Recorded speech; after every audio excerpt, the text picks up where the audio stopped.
aitäh minu poolt ka kõigile, tere ilusat suveõhtut. Kevad jäi põhimõtteliselt vahele ja kui siin tulevikku hakata ennustama, et kes teab, tuleviku osas ma muidugi loodaks rohkem doktor Laane kui Jumala peale, sest tema on meil siin ligemal.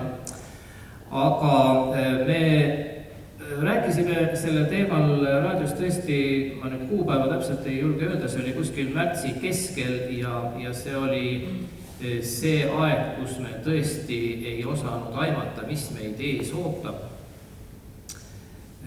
Võib-olla midagi aimasime, aga see, mis meid tegelikult reaalsuse sees ootas, see oli hoopis midagi muud, kui keegi oskas arvata ja ega me praegu vist tagantjärgi ka eriti targemad ei ole, enne kui doktor Laane saab oma jutuga alustada. Ma küsiks hakatuseks ühe küsimuse, pärast on teil võimalik ka siis oma küsimusi veel küsida, kui teil neid juhtub olema. Et kui me nüüd saaksime seda aega kerida tagasi sinna samasesse märtsi keskpaika, mis oleks see üks asi, mida me tänase päeva tarkuse või sellise tagantjärgi tarkusega ilmtingimata peaksime tegema teistmoodi? Tere õhtust, küsimus on kohe? Küsimus on kohe. No küsimus on kohe, ma loodan seda vastata osas lõpus, et ma tegin selle loengu ülesehituse selliseks, et rääkida kõigepealt nagu viirustest üleüldse ja siis võib-olla õppetundidest ja panin sinna juurde pildid, kuidas siis meil see elu välja nägi haiglas. Aga kõigepealt ma ütlen aitäh kutse eest Gunnar Usinale ja Teisipäeva klubile, et mul on väga hea meel, et selline võimalus anti. Kahjuks esinemine on kuid edasi lükkunud, siis täiesti objektiivsetel põhjustel, aga ma arvan, et see on ikkagi vajalik ja me ka lindistame selle ja kui me saame ametlikud load korraldajatelt, siis ma loodan, et saame ka selle oma haiglasse üles panna. Et siis saab seda tagantjärgi vaadata. Siin on nüüd esimene pilt koroonaviirusest, pahalane, nii-öelda nähtamatu maenlane, et kuidas ta siis välja näeb. Tal on valgud raku peal, mis on põhimõtteliselt töötavad kui retseptorid, et läbi nende valkude, mis siin on näha, pole head näidet, siin raamatuga on siin peal, et läbi nende ta siis läheb rakku sisse. Ja viirus on tegelikult väga lihtne, ma hakkame viirusest rääkima, et väga lihtne, ütleme, olend, et seal on siis raku pärilikkusaine ja valk ja mõnedel on ka siis membraan ümber, mis on ka siis olemas koroonaviirusel. Et see esimene pool põhineb natuke ajalool.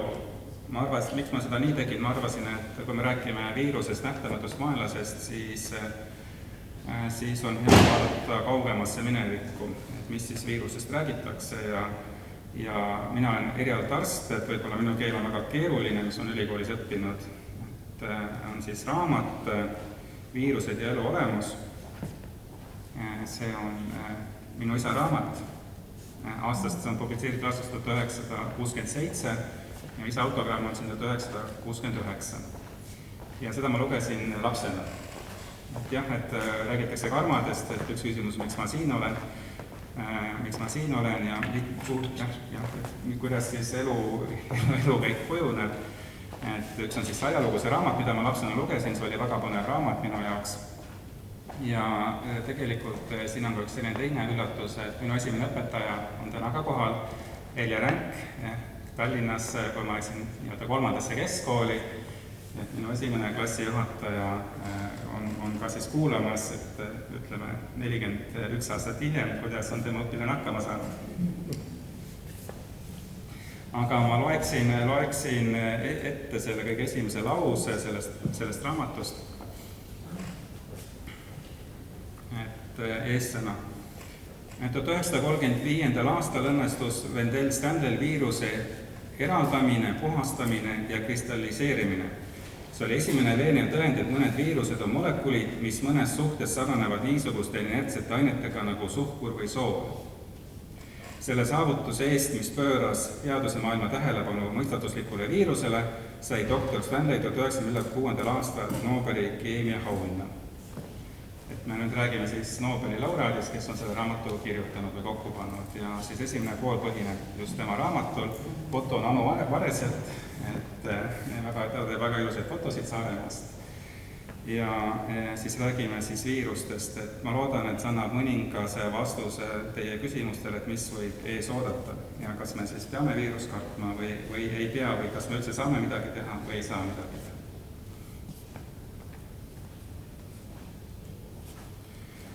Et võib küsida, mis see viirus siis on ja vastus selles raamatus oli esimene lause, et viirus on üks suur bioloogia mõistatusi. Ja teine küsimus on, kas viirus on elus või mitte. On ta siis elusorganism elus või on ta siis nii-öelda, nagu ütleme, kivi, elutu molekul. Ja tema koht võiks öelda on siis inertse keemilise molekuli, ütleme siis vesi näiteks, ja elusorganismi vahel, kas või ütleme, lind, putukas, tigu, et selle vahepeal võib kas või bakter. Ning me räägime ju nähtamatust vaenlasest, et see on nii palju käinud läbi, et võitlus nähtamatu vaenlasega, et miks ta siis on nähtamatu. Tegelikult on ta olemas, aga me ei näe teda. Ja tõesti, viirus on niivõrd pisikene, et need mõõtmed tulevad siin, et seda tõesti ei näe palja silmaga, ei näe tavalise mikroskoobiga ja viirus, kui ta on üldse nähtav, elektronmikroskoobis, mis on hästi suure suurendusega, lahutusvõimega, siis inaktiivne viirus on nähtav vaid surmatud olekus, kus ta on siis inaktiivne, et ta siis ei tegutse. Ja aktiivset viirust ei saa muuta üldse nähtavaks, sest aktiivne viirus tegutseb ainult raku sees ja käesoleva tehnoloogiaga see ei ole võimalik, aga ma arvan, et tehnoloogia areneb nii kiiresti, et väga võimalik, et ühel hetkel ka seda viiruse RNA-d või DNA-d või viirusosakesi siis hakkab rakus siis teha ka nähtavaks. Et see on siis meie nähtamatu vaenlane. Ja miks on selline nimi nagu viirus? Või mida tähendab viirus? Et kus see nimi tuleb, kas keegi teab?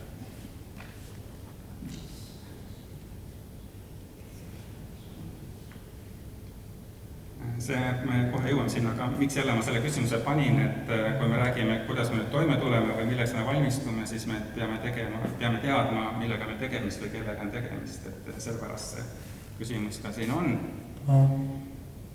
Ja viirus tuleneb ladinakeelsest nimetust, mis tähendab lihtsalt mürk. Et teiste sõnadega, kui me viirus eesti keelde tõlgime, siis ta mürk. Ja siis me räägime sellest, miks ta on mürk.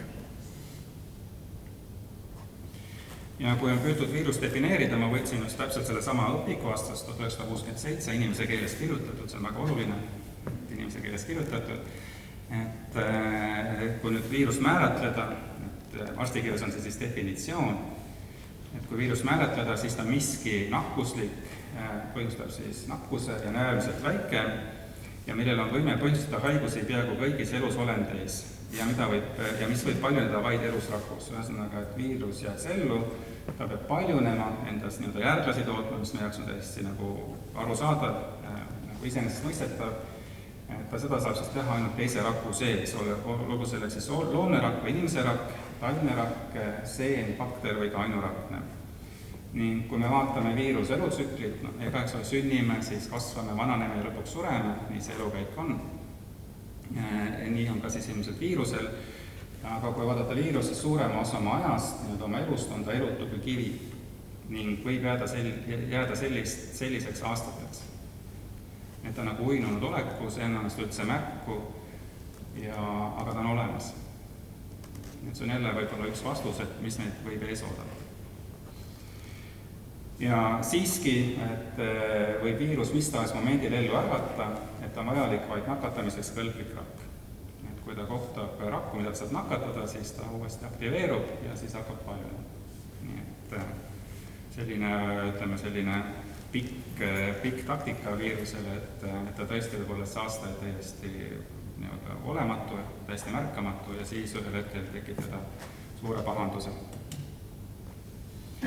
Ja kui me nüüd räägime võimekusest, et kuidas siis viirus nakatab või palju ta võimeline nakatama, siis on toodud näiteid, et nakkuse keskel võib viirus arendada uut tüüpi viiruseks ja võib tappa 20 miljonit inimest. Nüüd otsene viide Hispaania gripile aastast 1918. kus siis suri 20 miljonit inimest. Kui me räägime praegu koroonaviirusest, siis minul teadaolevalt on surnud kuskil 530 000 inimest.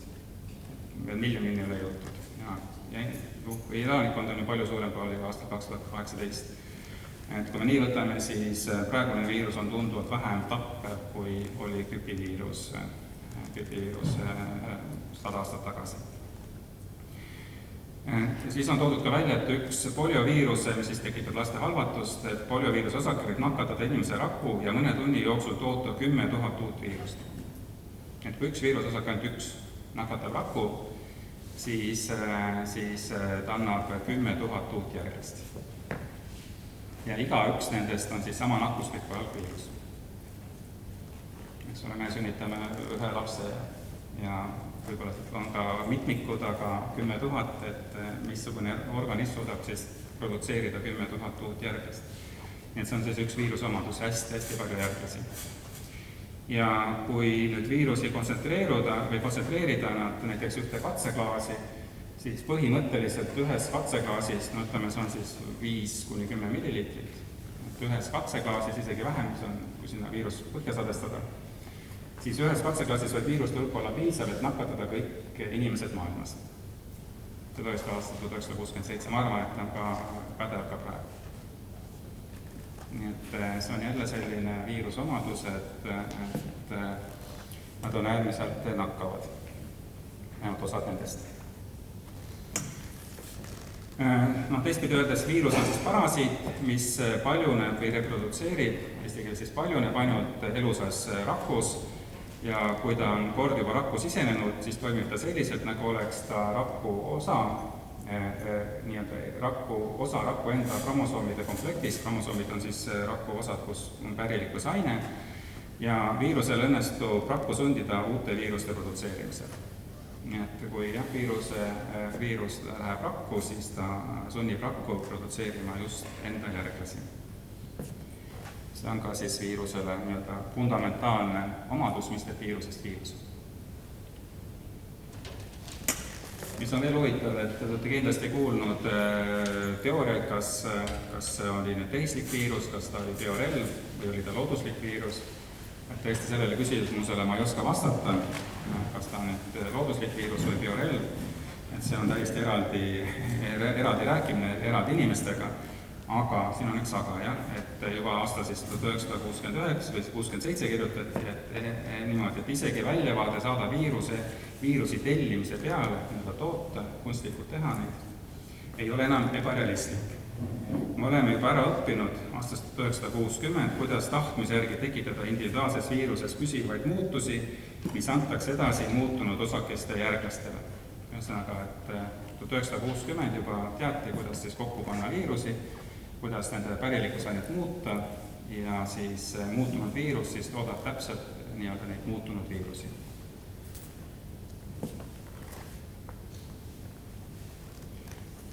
Ja veel hämmastav on avastus, et erinevus kahjutu ja mõrvarviiruse vahel võib põhineda mitte rohkem kui ainult 3 aatomi asendamisel 5 miljoni seast, 5 250 000 aatomi seast, mis kuuluvad ühte viiruse molekuli.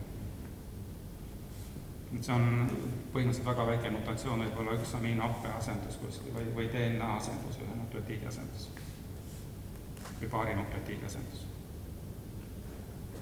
Ja viirus muutub dramaatiliselt.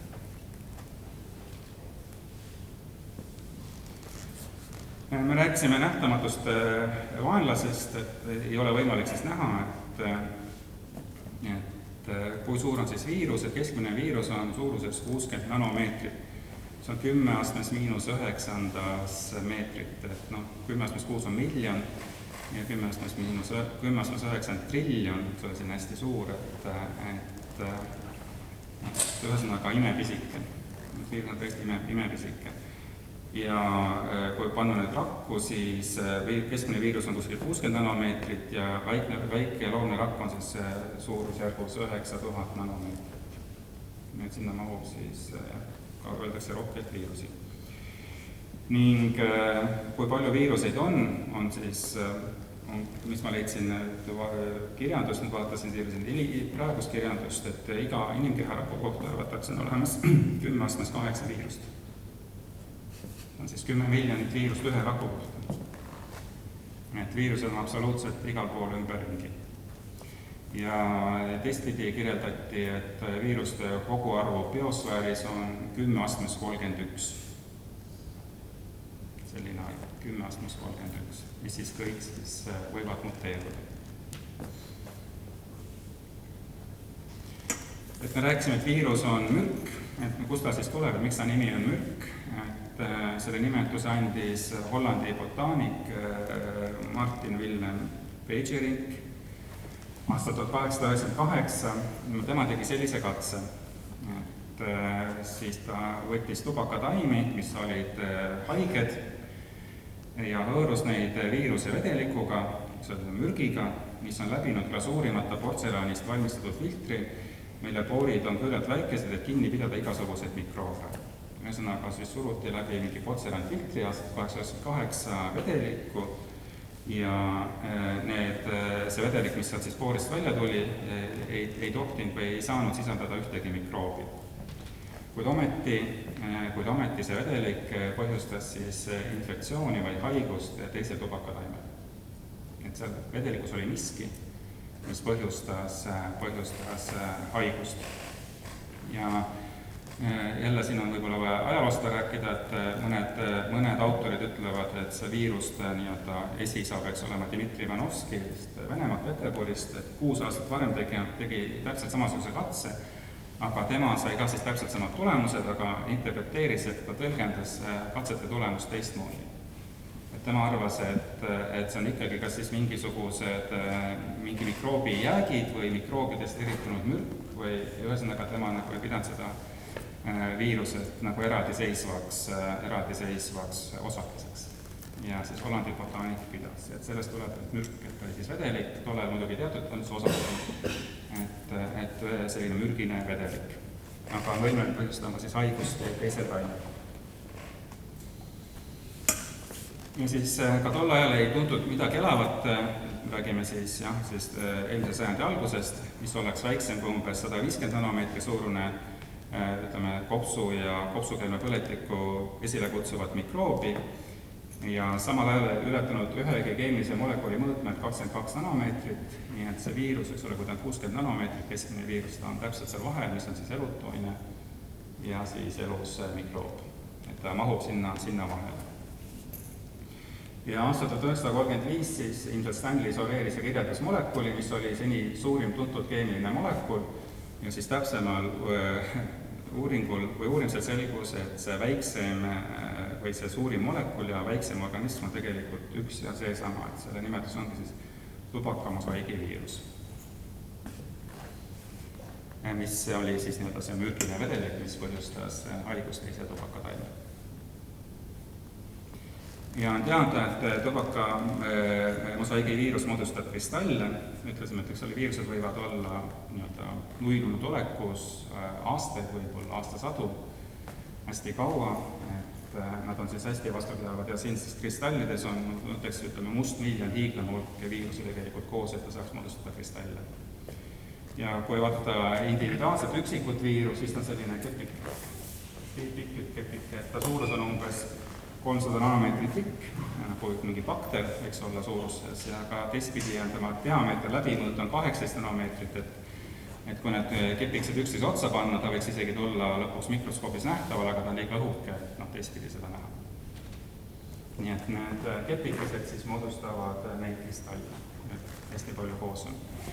Ja milles see kepike moodustub, kui kepikese keskel on siis pärilikkusaine, kas siis DNA või RNA, ja selle pärilikkusaine ümber on siis valk. Viirusel on siis väga lihtne ehitus, põhimõtteliselt DNA ja valk, kuid ometi võib põhjustada siis raskeid infektsioone. Nii et tubakamosaigi viirus on kõigi viiruste vanaisa, et esimene viirus, mis üldse avastati, 1898, esimene viirus, mis puhastati ja kristalliseeriti, ja ka esimene viirus, mis lahutati osadeks ja pandi nendest osakestest uus viirus kokku. Ja siis aastal juba 1960 sai tubakamosaigi viirus esimeseks viiruseks, millel õnnestus inimkete abil laboratoorselt esile kutsuda spetsiifiliselt pärilikku muutust, eks ole, see on see viiruse disainimine. et see tehnika on juba vana vähemalt 60 aastat. Et me võime öelda, et viirusel on tegelikult dualistlik loomus, et tegelikult paljud asjad universumis on dualistlikud, nagu kahtepidi loomust, et kui seda dualistlik loomust teiste sõnadega ütleme edasi, oleks ta nagu elus kristall. Et suurem osas on ta elutu ja siis ühel hetkel ta siis ärkab nagu ellu. Ja keemiliselt on ta nukleoproteiin, koosneb siis nukliinhappest, kas RNA või DNA, see päriliikusainest, ja valgust ja ta moodustab siis keemiliselt püsiva ühendi ja selle ümber on siis et RNA ümber on valk, mis on kapsiid ja need nukleoproteiidid tegelikult esinevad kõigis elusrakkude tuumades. Et jah, kui ta on rakus sees, siis ta sisuliselt ongi nagu rakuendaine. Et väga raske vahet teha. Ja kui täpsemalt vaadati nüüd valku, millest tuberkuloosihaiigi viirus koosneb, siis tal see valk koosnes umbes 2200 identsest alamolekulist, et on nagu väike pall, olid kõik ühesuguseid ja selle viiruse päriliikusaine ümber oli siis 2200 sellist väikest molekuli. Nii et võime küsida, et mis on elu, kas viirus on siis elus või elutu, ja laiemalt filosoofiliselt, et mis on siis elu, kuidas me seda defineerime. Ja siin raamatus on siis välja öeldud niimoodi, et elusolendite kõige tähtsamaks erijooneks on nende võime autoreprodutsiooniks, et ennast paljundada ja see siis viib uute indiviidide loomisele. Nii et iga eluvorm vajab paljunemist, reprodutsiooni ja samas see reprodutsioon ehk paljunemine annab võimaluse pärilikeks muutusteks ehk mutatsioonideks. Ja viirusel tegelikult on mõlemad omadused olemas, et ta siis paljuneb rakus ja ta ka siis annab mutatsioone. Et iga viirus, kaasa arvatud ka tänane viirus, SARS-CoV-2 või COVID-19 tegelikult muteerib üsna palju. Ja ka teistpidi, et iseendast on viirus lihtsalt gigantne molekul koos suurte molekulide kõigi üldiste omadustega ja viirusi võib leida või siis eksisteerida õhus, vees või maapinnal, ühesõnaga kõikjal, õhk, vesi, maapind, nagu vesi on tolmukübe, ta võib aga ühineda ka miljardite samasuguste viirustega ja moodustada kristalli, mida me nägime. Kui aga viirus on juba kord rakus, siis ta hoolitseb ainult iseenda paljunemise eest või nende siis üksikasjade eest, kuidas paljuneda, ja selles hoolitsuses ta ka laguneb ja kaotab täielikult oma individuaalsuse kui viirus, ühesõnaga selle valk ja siis DNA või RNA, see päriliikusaine siis eraldavad üksteisest.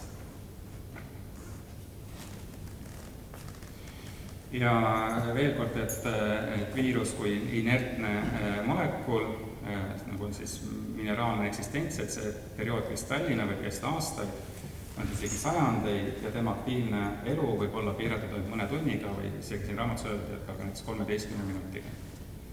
Jälle, kui fantaseerida, siis minu jaoks tekib alati esimene pähe küsimus, et kui on globaalne soojenemine või kui nüüd jääkigid nagu siis kõrenevad ja paljastuvad siis pinnad, mis on võib-olla tuhandeid aastaid olnud nii-öelda peidus, et mis sealt kõik välja võib tulla.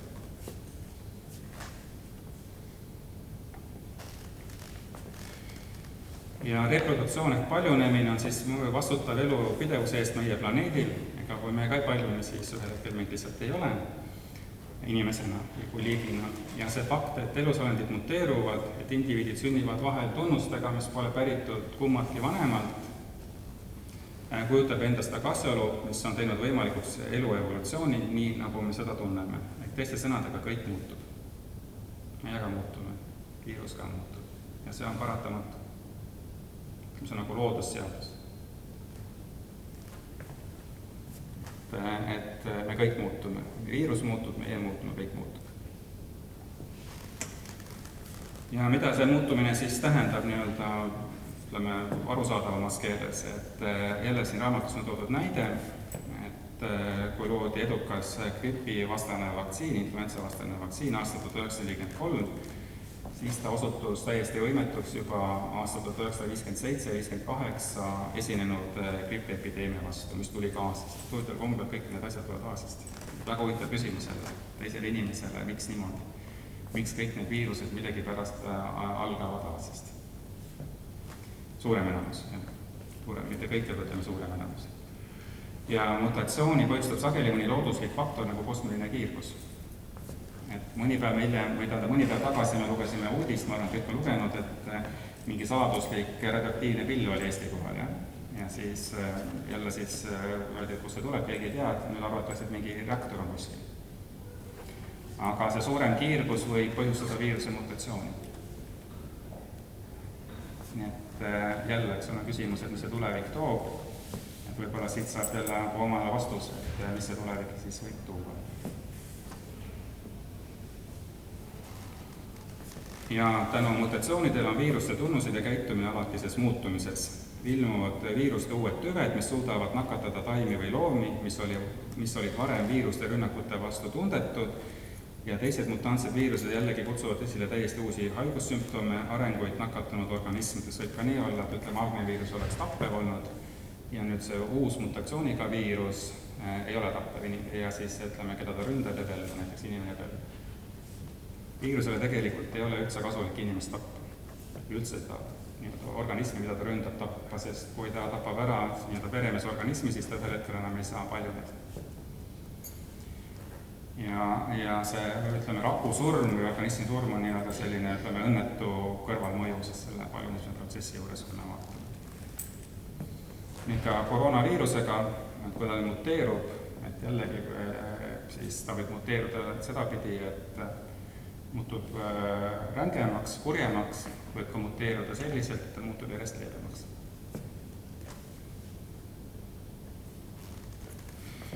Ja kogu see, või kõik need faktid näitavad seda, et viirused on nagu kõik muud elusolendid ja nad on alatiseks hõivatud võitlusest olemasolu eest, et nad on alati juhuslikkuse, armulikkuse meelevallas, alati sõltuvad teistest organismidest ja omaenda bioloogilisest leidlikkusest.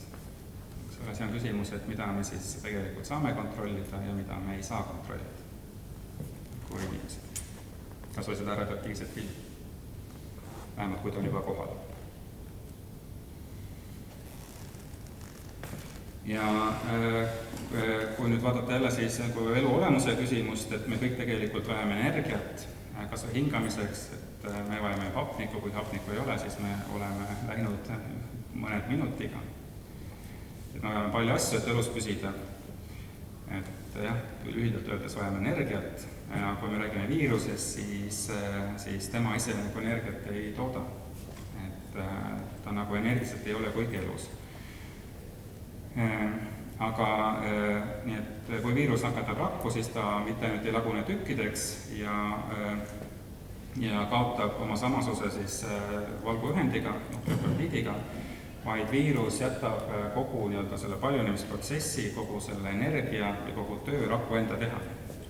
Ühesõnaga viirus, kui ta on sisenud rakku, kui ta nüüd peab paljunema, siis selleks, et ta saab paljunema, selleks ta kasutab rakku osasid või rakku organelle või rakku, toitaineid. Ja sellega võib viirus pidada üheks efektiivsemaks masinaks, mida loodus on loonud. Loodus on loonud. Et ta kasutab rakku iseennast, rakk võib viirusele vastu seista, et viirus ei saaks rakku, aga nagu viirus rakku sees on, nii ta muutub nagu rakku enda osaks ja ta on siis nii kaval, et ta siis suudab rakku panna töötama iseenda heaks. Et rakku unustab ära nagu enda põhivajadused ja hakkab siis toimima viiruse vajaduste järgi, nii et ta on nagu selline, despoot, kes siis paneb selle rakku selles mõttes paika, et ta peab täpselt tegema nii, nagu tema ütleb. Kuid viirused on veel kavalamad, et mõnel juhul võib viirus kalduda pikaajalisele spionaažile ja lebada raku siirvaikselt tervede põlvkondade jooksul, andes isenda koopiaid ainult üks kord, kui rakk pooldub. Ühesõnaga, et see viiruse pärilik osa, DNA või RNA, nukleotiidne osa siis ühineb inimese genoomiga ja ta siis paljuneb täpselt nii, nagu see genoom paljuneb ja ta jääb sinna nagu uinunud olekusse, et ta ei pea kohe automaatselt inimest või rakku tapma. ja selline latentne viirus võib äkitselt aktiivseks tahtjaks muutuda, kuid seni, kui ta jääb latentseks, ei ole ka siis mingit võimalust selle viiruse eristamiseks raku muudest osadest. Ja seega viirus ei käituks nii, nagu ta oleks raku osa, vaid ta lihtsalt ongi raku osa. Nii et see on ka väga huvitav fakt.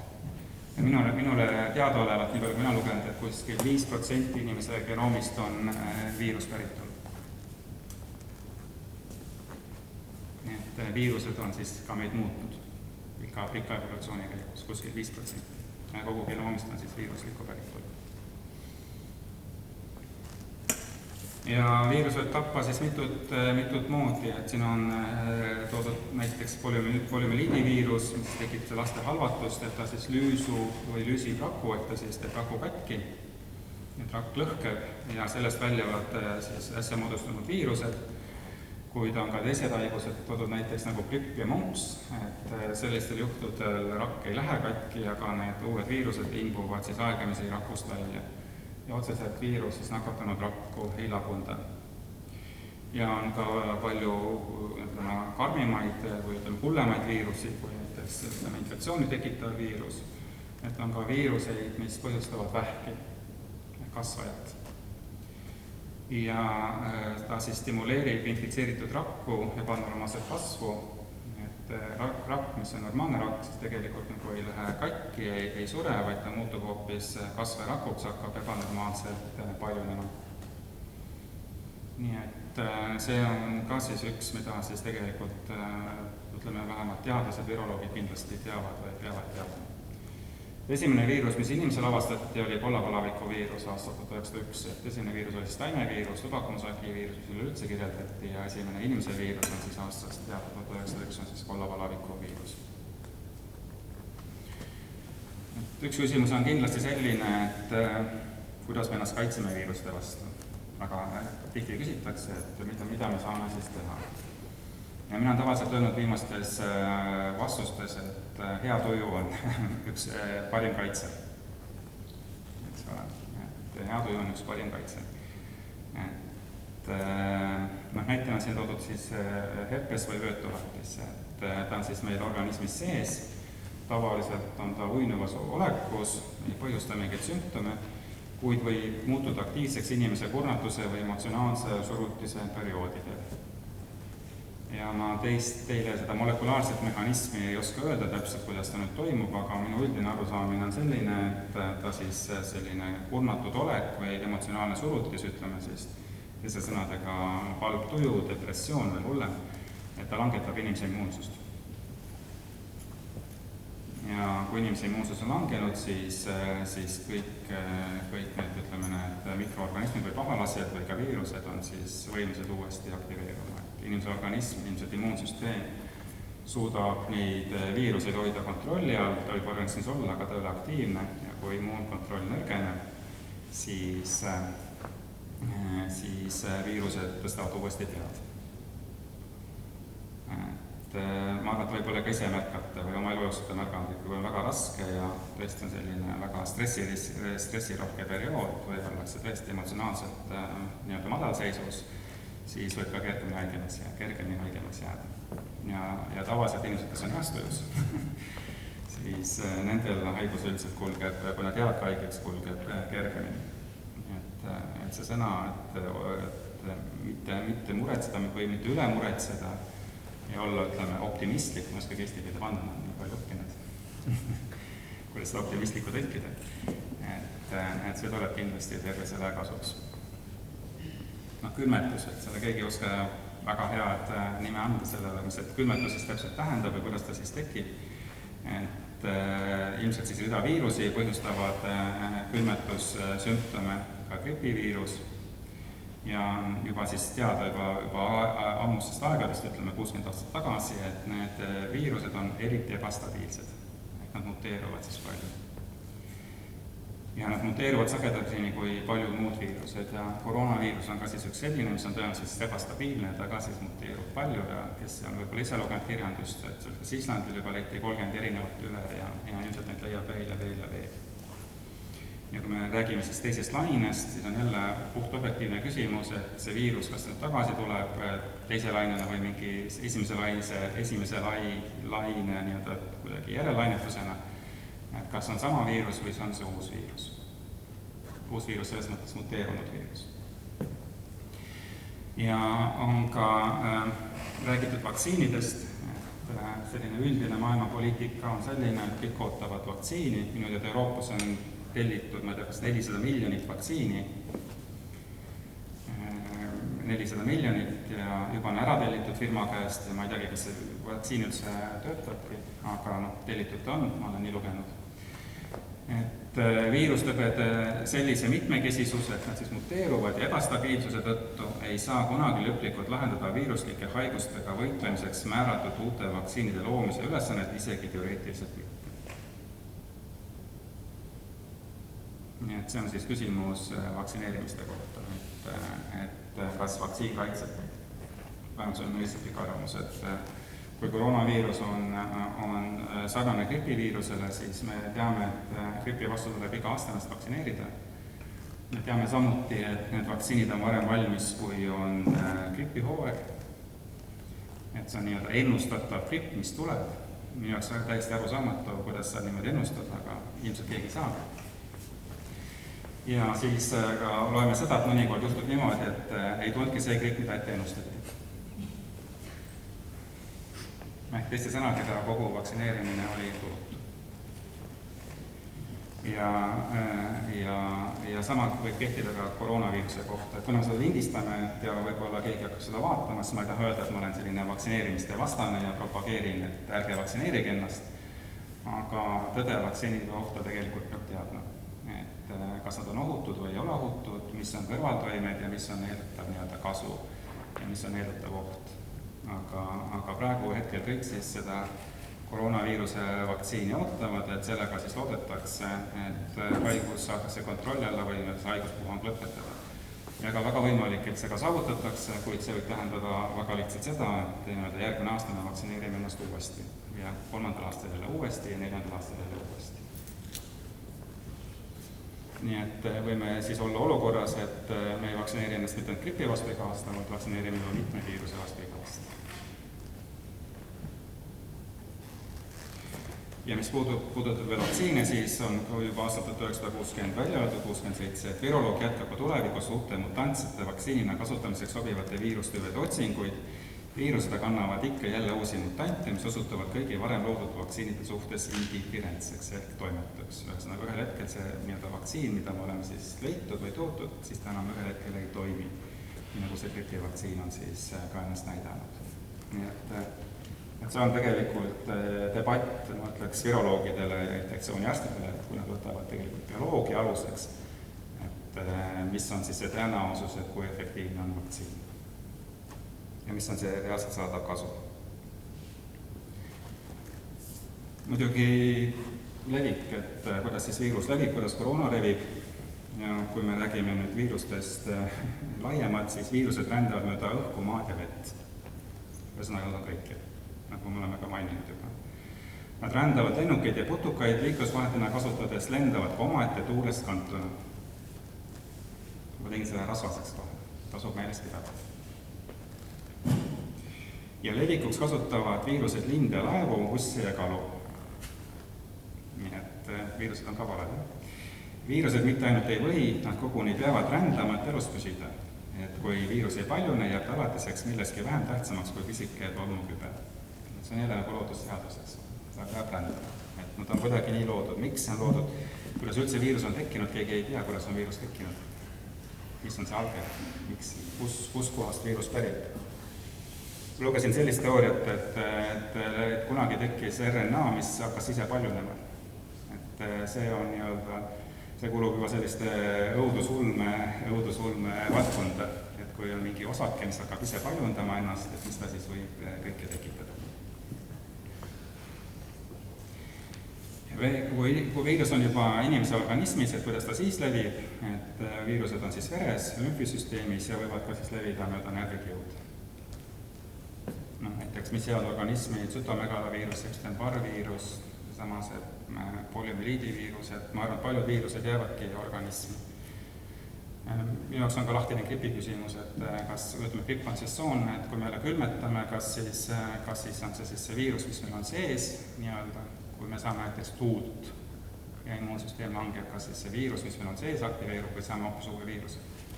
Minu enda jaoks on see vastamata, ma arvan, et on võimalik, et viirus on sees ja siis ikkagi mingil määral immuunsus langeb, siis see viirus, mis on sees, siis annab infektsiooni.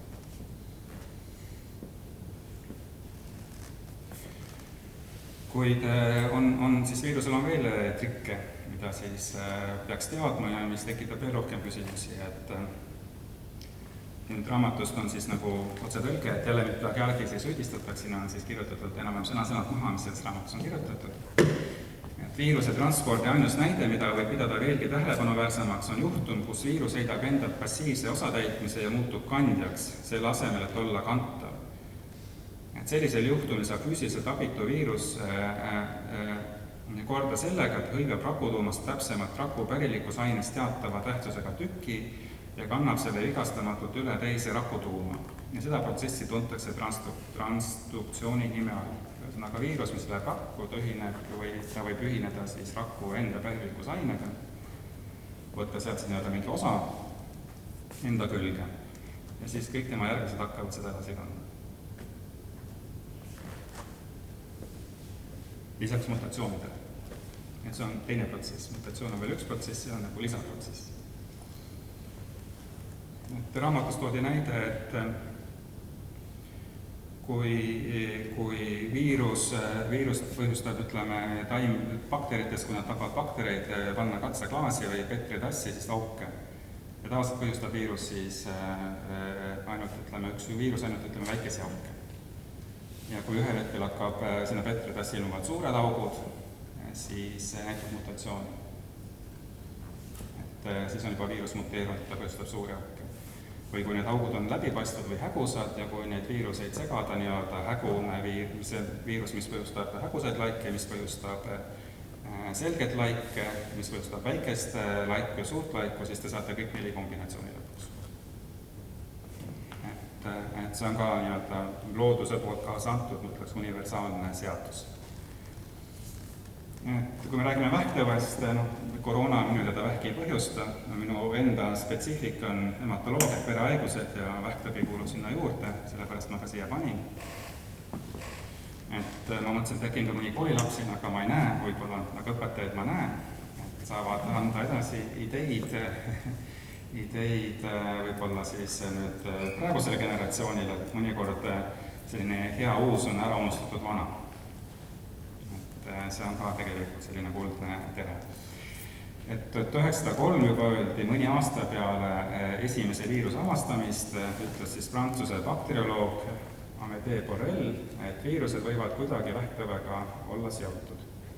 Kui seda arvamust ei võetud tõsiselt ja see on ka nii tüüpiline, väga tüüpiline ka tänapäeval. Kui keegi midagi avastab, siis see kindmad ei lähe, et nii-öelda teadus, nii-öelda kõik teadlaskond võtaks selle omaks ja ütleks, et nii on tavaliselt, tehakse ikkagi selline mõte, mis on nagu vastuolus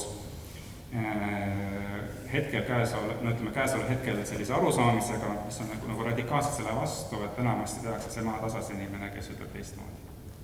Ja see on ka psühholoogiaga seotud. Nii et ka siis seda arvamust ei võetud tõsiselt ja 5 aastat hiljem tõestasid Taani teadlased William Ellermann ja Olaf Pang, et kanade leukeemiat põhjustab viirus. Et jälle siis ilmselt siis jõudati vedelikku ja siis sellest vedelikust tõenäoliselt siis tekkis leukeemia teisel kanapojal. Ja nendel aegadel ei peetud leukeemiat kasvajahaiguseks, siis see nii-öelda seos puudus. Tänapäeval me teame, et leukeemia on tegelikult kasvaja verevähk. Siis 1911 Peyton Rose leidis ikkagi, et viirus võib vähki põhjustada, on siis Rose'i sarkoomi viirus, mida ma olen ka kuulnud korduvalt, nende ajalugu on siis aastast 1911. Et see on siis põhjustab sarkoomi, see on nüüd viirus, mis kasvab nagu tõeline vähk, et ta läheb nagu mööda keha laiali. Ja miks see viirus on, et kui see kanapojal oli siis sarkoom ja kui võeti kanapojalt sarkoomi rakud ja istutati või kanti üle teisele kanapojale, siis need ülekantud rakud põhjustasid vähki ka teisel kanapojal. ja ta läks oma katsest kaugemale, et ta siis ekstraheeris nii-öelda selle vedeliku sellest nii-öelda raku suspensioonist ja siis kanti järgmistele kanapoegadele mitte enam terveid rakke, vaid nii-öelda seda vedelikku ja see vedelik oli ka võimeline põhjustama siis sarkoomi. Et nii siis see leiti. Ja siis ka on kirjeldatud hiirte piimanäärmete viirust ning see viirus siis antakse üle emasloomalt järglastele piimaga. Kuid see viirus jääb latentseks kuude vältel ja kui hiir saab vanemaks, ilmuvad suured rinnanäärme kasvajad. Nii et see viirus siis aktiveerub hilisemas eas hiirel. Ja seda viiruse aktiivsust mõjutavad suurel määral siis hiire geneetiline foon ja hormonaalne aktiivsus. Kas siis tekib vähk või ei teki vähk või siis kuivõrd agressiivne see vähk on. Ja mis tollal siis tehti katsetes, et kui valiti sobivaid ristamispaare ja reguleerides hormoonide aktiivsust, võib hiirte tundlikkust viiruse suhtes tõsta 100%. Ühesõnaga, kõik hiired saavad siis vähi või vähendada kuni 10% esialgsest tasemest. Ütleme, mõni üksik hiir saab siis vähi. Siis sõltuvad siis geneetilisest eripärast ja siis ütleme see hormonaalsest süsteemist. Ja tolle teadlased ütlesid, et teeksime hästi, kui möönaksime, et viirused on tõesti vastutavad enamiku vähitüüpide eest, mis järgnevalt kavandaksime ja viiksime läbi katseid selle hüpoteesi kontrollimiseks. Ning viiruse ja raku intiimne kooselu on ka siis termin, mida nimetatakse lüsogeeniaks ja siis taoline peitunud viirus võib siiski ilmutada ennast, kui toimida näiteks bakteritele röntgenkiirtega. Ma tõin näiteks radioaktiivse pilve, mis on, eks ole, ka siis annab kiirgust või teatavate keemiliste ühenditega. Ja kui see on tehtud, läheb viirus järsult üle aktiivsele tegevusele, produtseerib endast sadu koopiaid ja tapab peremeesrakku. Oleme rääkinud kartsinogeenidest tänapäeval ka, mis on siis nii-öelda vähki tekitavad ained. Jälle, kui minna nagu peensusteni, et miks see kartsinogeen siis põhjustab vähi, et miks mitte siis maha uuesti mõelda sellele, et ta võib-olla tõesti see kartsinogeen siis aktiveerib mingi raku osa geeni, mis võib olla viirusliku päritolu. Ja on olemas üsna palju näiteid, see oli just aastat 1960, et on latentsetest viirustest, mis võivad jääda peidetuks kas antud olendi eluajaks või isegi paljudeks põlvkondadeks. Ei tulegi ühe inimese eluaja jooksul välja. Ja tulla ilmsiks mõne menetluse või muutuse tagajärjel. Ja ilmneb, et meie teadmised taolistest lüsogeensetest suhetest on täies kooskõlas võimalusega, et teatav vähiviirus võib inimeses eksisteerida, ilma et ta oleks avastatud. Ja kui transduktsioon peaks osutuma võimalikuks ka inimeste juures, sest need katsed ju tehti loomadega, hiirtega, või bakteritega, siis sajad viirused, mis pidevalt rändavad inimeselt inimesele, kujutaksid endast pärilikkuse inimeselt inimesele ülekandmise tähtsamaid vahendeid. Ma meelega jätsin selle lause siia või panin selle lause siia, et tahan veel kord öelda, et viirused on hästi palju. Tõenäoliselt ümbritsevadki sajad viirused iga päev ja ütleme, selline viiruste ülekanne inimesele võib ka olla iga päeva.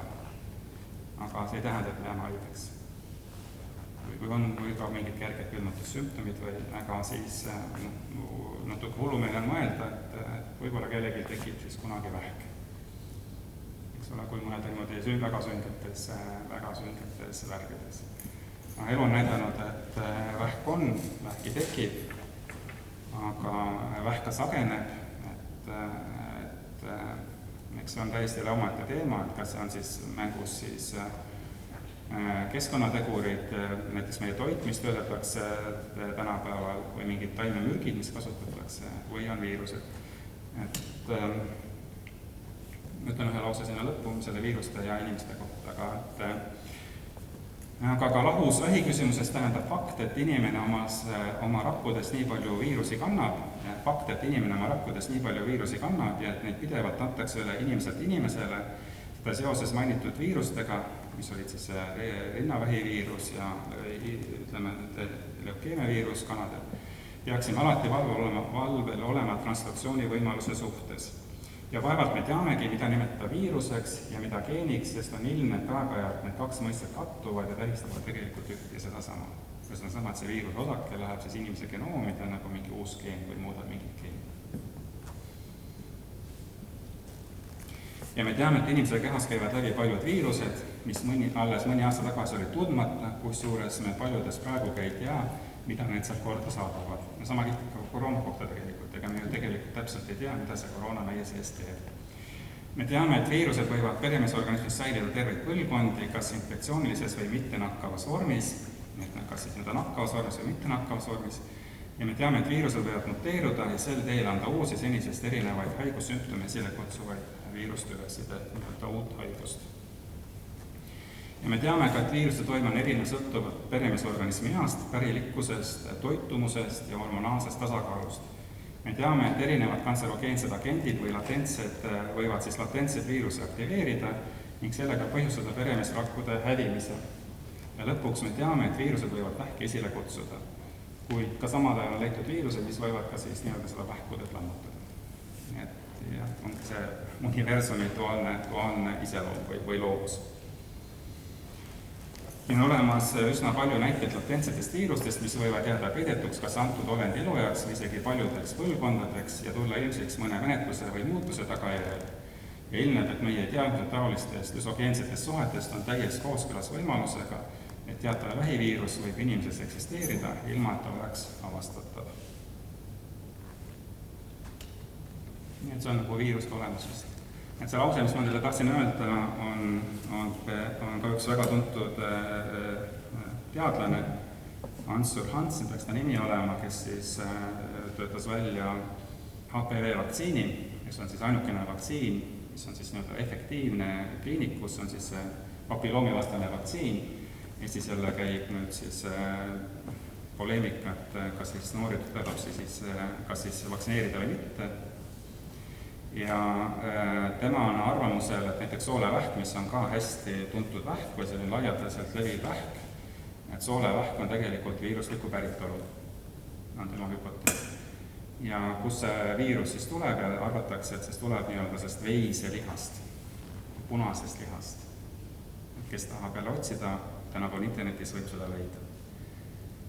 Et see soolevähk võib olla siis viirusliku päritolu, et süüakse, ütleme seda steiki, punast liha, praetakse, praadimine iseenesest on ka kahjulik, kantserogeene tekitav, et grillihooaeg on, eks ole, et grillihooaeg, et sellise punase liha söömine siis põhjustab kolorektaalvähksoole siis seda soolevähki ja ta on siis tulnud näiteid, et kui inimestel selline söögiharjumused muutuvad, et Jaapanis oli üks, et kui nüüd võeti omaks selline lääne toitumine, lääne dieet, siis seal tekkis ka palju rohkem neid soolevähki, mida vanasti ei ole. Ja kuskil Mongoolias, mida nad söövad mingit eritüüpi veist, et mitte nagu mitte see nii-öelda see lääne tüüpi veis, mingi muu ekstra veis, siis seal seda vähki nagu ei ole. Et see on jälle väga huvitav tegelikult mõttekäik. Kui me need viirused jaatame kahte suurde gruppi või kuidas me siis saame jaotada, et põhimõtteliselt siis pärilikus aine järgi on siis RNA viirused ja DNA viirused. Et RNA viirused sisaldavad oma siis seda pärilikus ainena RNA-d ja DNA viirused siis DNA-d, et see on siis suhkrujääks, siis sõltub, kas on siis RNA või DNA põhimõtteliselt, ühest nukleotiidist ka. Ja RNA viirused on siis sama tubakamosaiigi viirus, mis on viiruste vanaisa gripp, ja ka koroonaviirus on RNA viirus ja nagu me ütlesime, ta on siis hästi muteeruv viirus. Hästi muteeruv viirus, ta muutub. Ja sellega ta siis ka nii-öelda evolutsioneerub või siis areneb edasi. Et kui nüüd natuke spetsiifilisemalt koroonaviirusest rääkida, see on erinevad nimed antud, siis SARS-CoV-2 ehk siis raske hingamise puudulikkust tekitav koroonaviirus, 2 on see tähed tähendavad, akuutne respiratoorne distress-sündroom või nüüd siis COVID-19, üks ja sama viirus. Need on siis RNA viirus, suuruseks on umbes 120 nanomeetrit ja kristalli ma ei ole kuskilt leidnud, ma püüdsin leida, kas ma leian siis seda koroonaviiruse kristalli, aga ei leidnud praegu. Ja ta siseneb inimese rakku läbi AC2 retseptori, mis on siis angiotensiini konverteeriv ensüüm 2. Ja selle viiruse puhul on huvitav, et kui me räägime külmetusviirusest, gripiviirusest, tavaliselt põhjustab ülemist hingamisteede infektsiooni ja kopsupõletikku.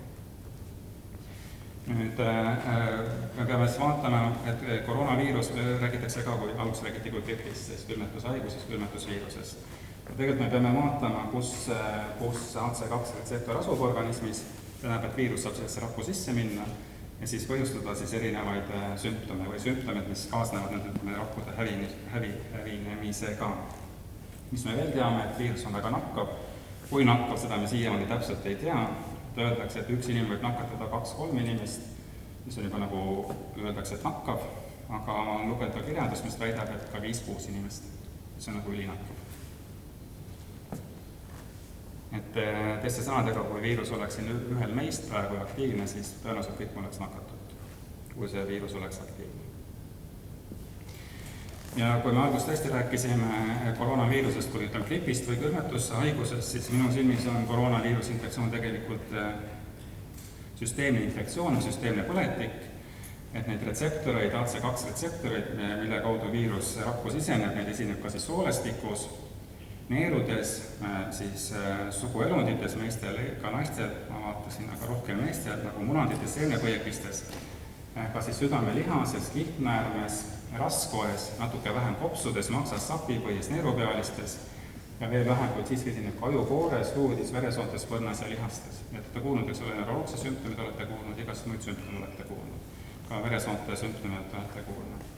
Siis praegu kõik ütlevad, et haigus levib piisknakkusena, kuid ma panin siia õhk, ma julgen panna jälle siia punkti, et ajakirjanik helistab homme ja küsib, et mida sa nüüd rääkisid siin.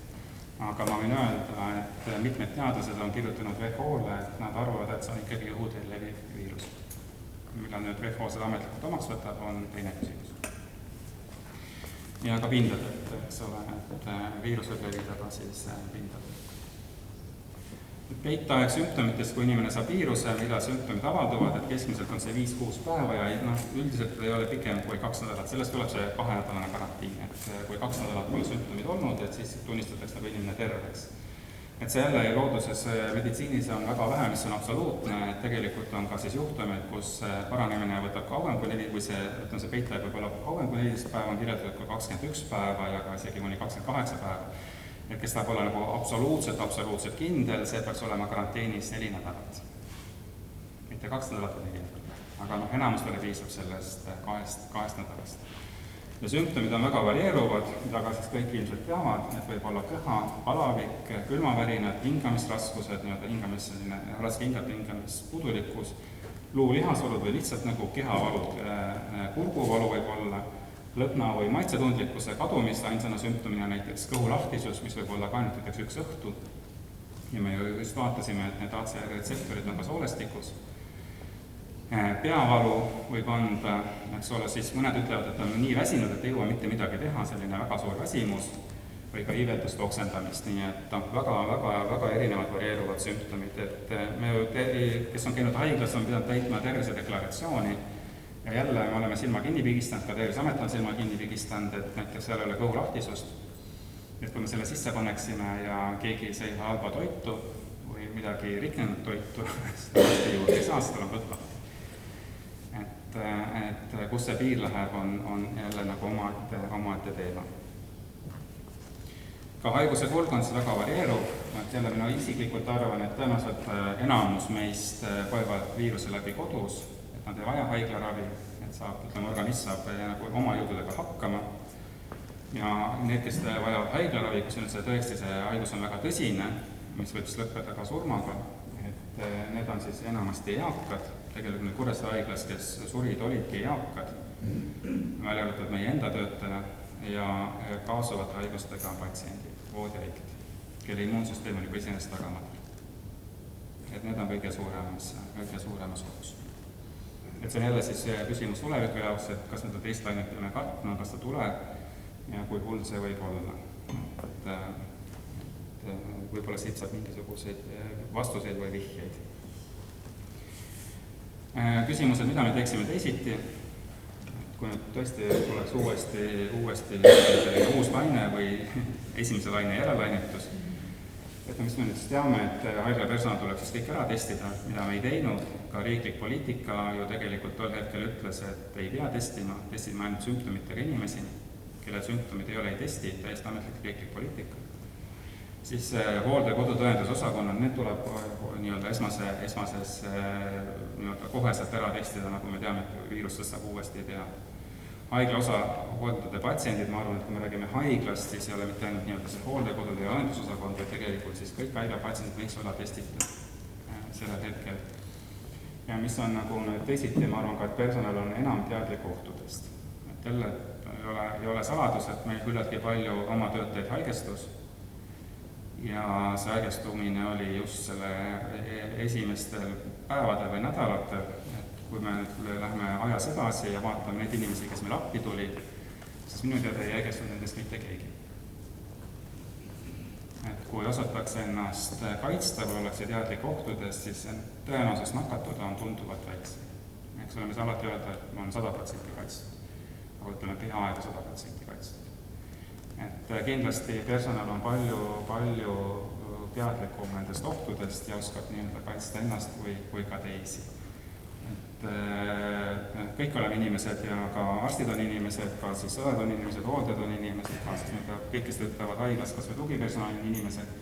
Vaadake, kui te olete poodi, kui oli, kes olid Saaremaal, et kes kandsid maski, kes ei kandnud maski. Kas või poemüüjad, kes olid leti taga. Kes kandis maski, kes ei kandnud maski. Sama inimlik faktor käib ka siis haigla personali kohta tegelikult. Ning küsimus, et kas viirus tuleb tagasi, ma ei jõudki küsimärki panna, aga küsimus on, eks ole, kõik huvitav, kas viirus tuleb tagasi. Et minu vastus on see, et viirus on maailmas endiselt alles. Viirus pole tegelikult kuhugi kadunud. Tõesti, piirangud võivad tulla tagasi, et selleks peame olema valmis, vähemalt vaimselt valmis. Ja kui lugeda, minna tagasi jälle ajas vaadata Ameerika kirjandust, siis seal kirjutataksegi, et tõenäoliselt hakkavad tulema sellised regionaalsed piirangud, nii-öelda inglise keeles on see lockdown, et mingi osa siis on nagu siis kinni ja mingi osa on lahti ja see siis sõltub sellest epidemioloogilisest olukorrast, et minu meelest paar nädalat tagasi lugesime, et Portugali Lissaboni juures oli mingi linn pandi kinni, nüüd siis hiljuti lugesime, et Melbourne'is või see Victoria osariik Austraalias pandi kinni, et on siis nii-öelda ühes riigis mingi teatud piirkond pandakse mingiks ajaks kinni, kui need nakatumine langeb jälle. Et sellest kinniolekust ma siis räägin paar sõna siis edasi. Et kui nüüd see viirus tuleb tagasi, siis juhul, kui me loodame, et ei tule, aga kui ta tuleb tagasi, siis kõige tähtsam on ikkagi elanikkonna enda käitumine. Kui hullu ta tuleb tagasi. Kuivõrd targalt käituvad kõik elanikud. Ja ka siin võluvitsa ei ole, et need samad asjad, mida on korduvalt räägitud ja ilmselt need siis on ainsad, mis ka siis toimivad, on need samad hügieenireeglid. Haigena püsi kodus, eks ole, grippi nagu ei olnudki see aasta. Haigena püsi kodus, jälle haiglast rääkides, ma olen töötud mitmes haiglas ja ma tõesti julgelt kätt südamele panna, et arstid tulevad ka haigena tööle. Pannakse mask ette, sellepärast, et kui ta ei tule tööle, ta arvab, et ta nii haige ei ole, siis kes selle tema töö ära teeb, kui on vastuvõtud antud kuid ette, kui jääb 5 vastuvõttu ära, kes selle haiged ümber tõstab, mida see uus aeg haigetele antakse, kas siis haigeks ootas juba 2 või 3 kuud järjekorras, saab nüüd vastuvõtule arst on haige, kas ta peab veel ootama 2-3 kuud, kuni tuleb uus aeg. Et need on reaalsed küsimused. Ja ohu korral kanna maski, et sellest ma ka ei väsi, et see maskide teema, et kas ta kaitseb või kaitse, meie seisukoht on ikkagi, et mingi kaitse ta on. Praegu me maske ei kanna, eks ole, ma arvan, et seda viirust meil ei ole praegu, aga kui tuleb jälle signaal, et see viirus tuleb tagasi Saaremaale, loodan, et ei tule, siis ei pääse ka maskidest. Et selleks peab olema ka siis valmis. Ja siis õppetundidest. Ma panin siin mõned pildid juurde, ma 1,5 tundi ära räägin, 10 minutiga me räägime need slaidid ära siis. Et õppetund 1, et elu kilvasteks, mulle nii meeldib see pealkiri, et Saaremaa elu kilvasteks. Itaallaste visatud koroonapomm viskas Saaremaa elu kilvasteks. Kui minu anda oleks ajakirjanduslik preemia, siis see pealkiri saaks esimese auhinna. Et Tabamaalt ei saagi öelda, elu oligi kilvasteks. Ja teine selline, mis ma panin siia, koroonahirm tekitas ostu ja viiruse testimöllu, ka väga tabav pealkiri, täpselt nii ta oligi. Et mis siis õppetund 1 on, et elu on muutuv, et me siis pilbastaks, kõik on teistpidi ja panin jutumärkidesse paanika. tekib kartus, mis nüüd saab. Ja hakatakse ennast kaitsma sama see tualettpaber ja toit, eks ole, esmatarbekaubad, mis siis peaksid siis olema varutud. Teine õppetund, et peab olema valmis. Valmistuda, et siin on siis pilt, kuidas kiirabi riietub koroonakostüümi, et nad õpivad, kõik on ju uus. Siis tuleb aidata seda, kuidas nad riietuvad. On jälle siis poleemika, kas Eesti oli valmis, ei olnud valmis, kas Kuressaare haigla oli valmis või ei olnud valmis, mina ütlen, et Kuressaare haigla oli valmis. Ja kui on kriitikud, kes ütlevad, et valmisolek tähendab see, et täpselt sel päeval on mul, ma tean, et mul läheb nii palju maske, mul läheb nii palju neid koroonakostüüme ja nii palju, ütleme, desovahendit, et see on utoopia. Et kui me võtame näiteks rahalise mõõdu, siis on ka see ajakirjast läbi käinud, et märts ja minu meelest ka mõned aprilli nädalad meie nii-öelda see arve isikukaitsevahenditel oli üle 300 000 euro. Ja nüüd mõelge, et jaanuarikuus või veebruarikuus oleks keegi öelnud, et tulnud juhatusse või mina oleks öelnud, et teate, et me peame Märt Kõlile, et meil on vaja nüüd valmistuma, et me paluks mulle 300 000 eurot, et ma ostan isikukaitsevahendid. Ja kes selle kinni maksab, et haigekassa tagantjärgi maksab kinni need isikukaitsevahendid, mis on alates märtsist ostetud. Ja kui ma ostan nad veebruaris, ma olen nii hea ettevalmistuja, et kuidas ma selle raha haigekassalt tagasi saan, kas ta annab tagasi või anna tagasi, et mis seal kõik toimub. No lihtsalt koroonakostüüm või SARS-i-kostüüm tõesti nii välja nägi, et esimesed meil sinised. Et kiirabi üleni riietunud, maskis, prellides, nii-öelda siis selles koroonakostüümis või SARS-i-kostüümis, nii me neid siis nimetasid. Infektsioonikontroll, et siin on meie infektsioonikontrolli õde, jälle millegi pärast püütakse jätta muljet Eesti meedias, midagi kohalikust meediast, midagi Eesti meediast, et nagu Kuressaare haiglas ei oleks mitte midagi või ei saa mitte midagi olla või nagu ei tohi mitte midagi olla. Et see on seesama nagu 1903 öeldi, et viirus ei saa põhjustada vähki. Ja tundub, et Eesti meditsiinis on olukord, kus öeldakse, et maakonna haigla ei tohi või ei saa olla edukas, et see on täiesti ebanormaalne. No ei ole võimalik, et maakonna haigla suudab midagi ise ka teha, ilma et ta saadaks haigena. Et infektsioonikontroll sisuliselt esimesest päevast peale või enne seda isegi. Siis kolmas õppetund lisaks valmistumisel on epidemioloogia või testimine, panin siia kokku, et teiste sõnadega siis on teadmine, eks ole, palju meil on haigestunud. Kui me räägime ka valmistumisest, me peame teadma, palju meil on vaja isikukaitsevahendid, palju meil vaja teada, kui suur on see haigestumine. Ja seda saab ka teada läbi testimise. Ja tõesti, Eesti riigis ilmselt oli siis, testidel olid piirangud, tõenäoliselt tänu sellele, et lihtsalt teste ei jätkunud kõigile. Ja siin on siis nii-öelda see meie kuulus drive-in. Ja nüüd vaadake seda pilti ja pärast tuleb teine pilt, et see olevat nagu siis vale tegevus, eks ole, meedia kaudu kuulata.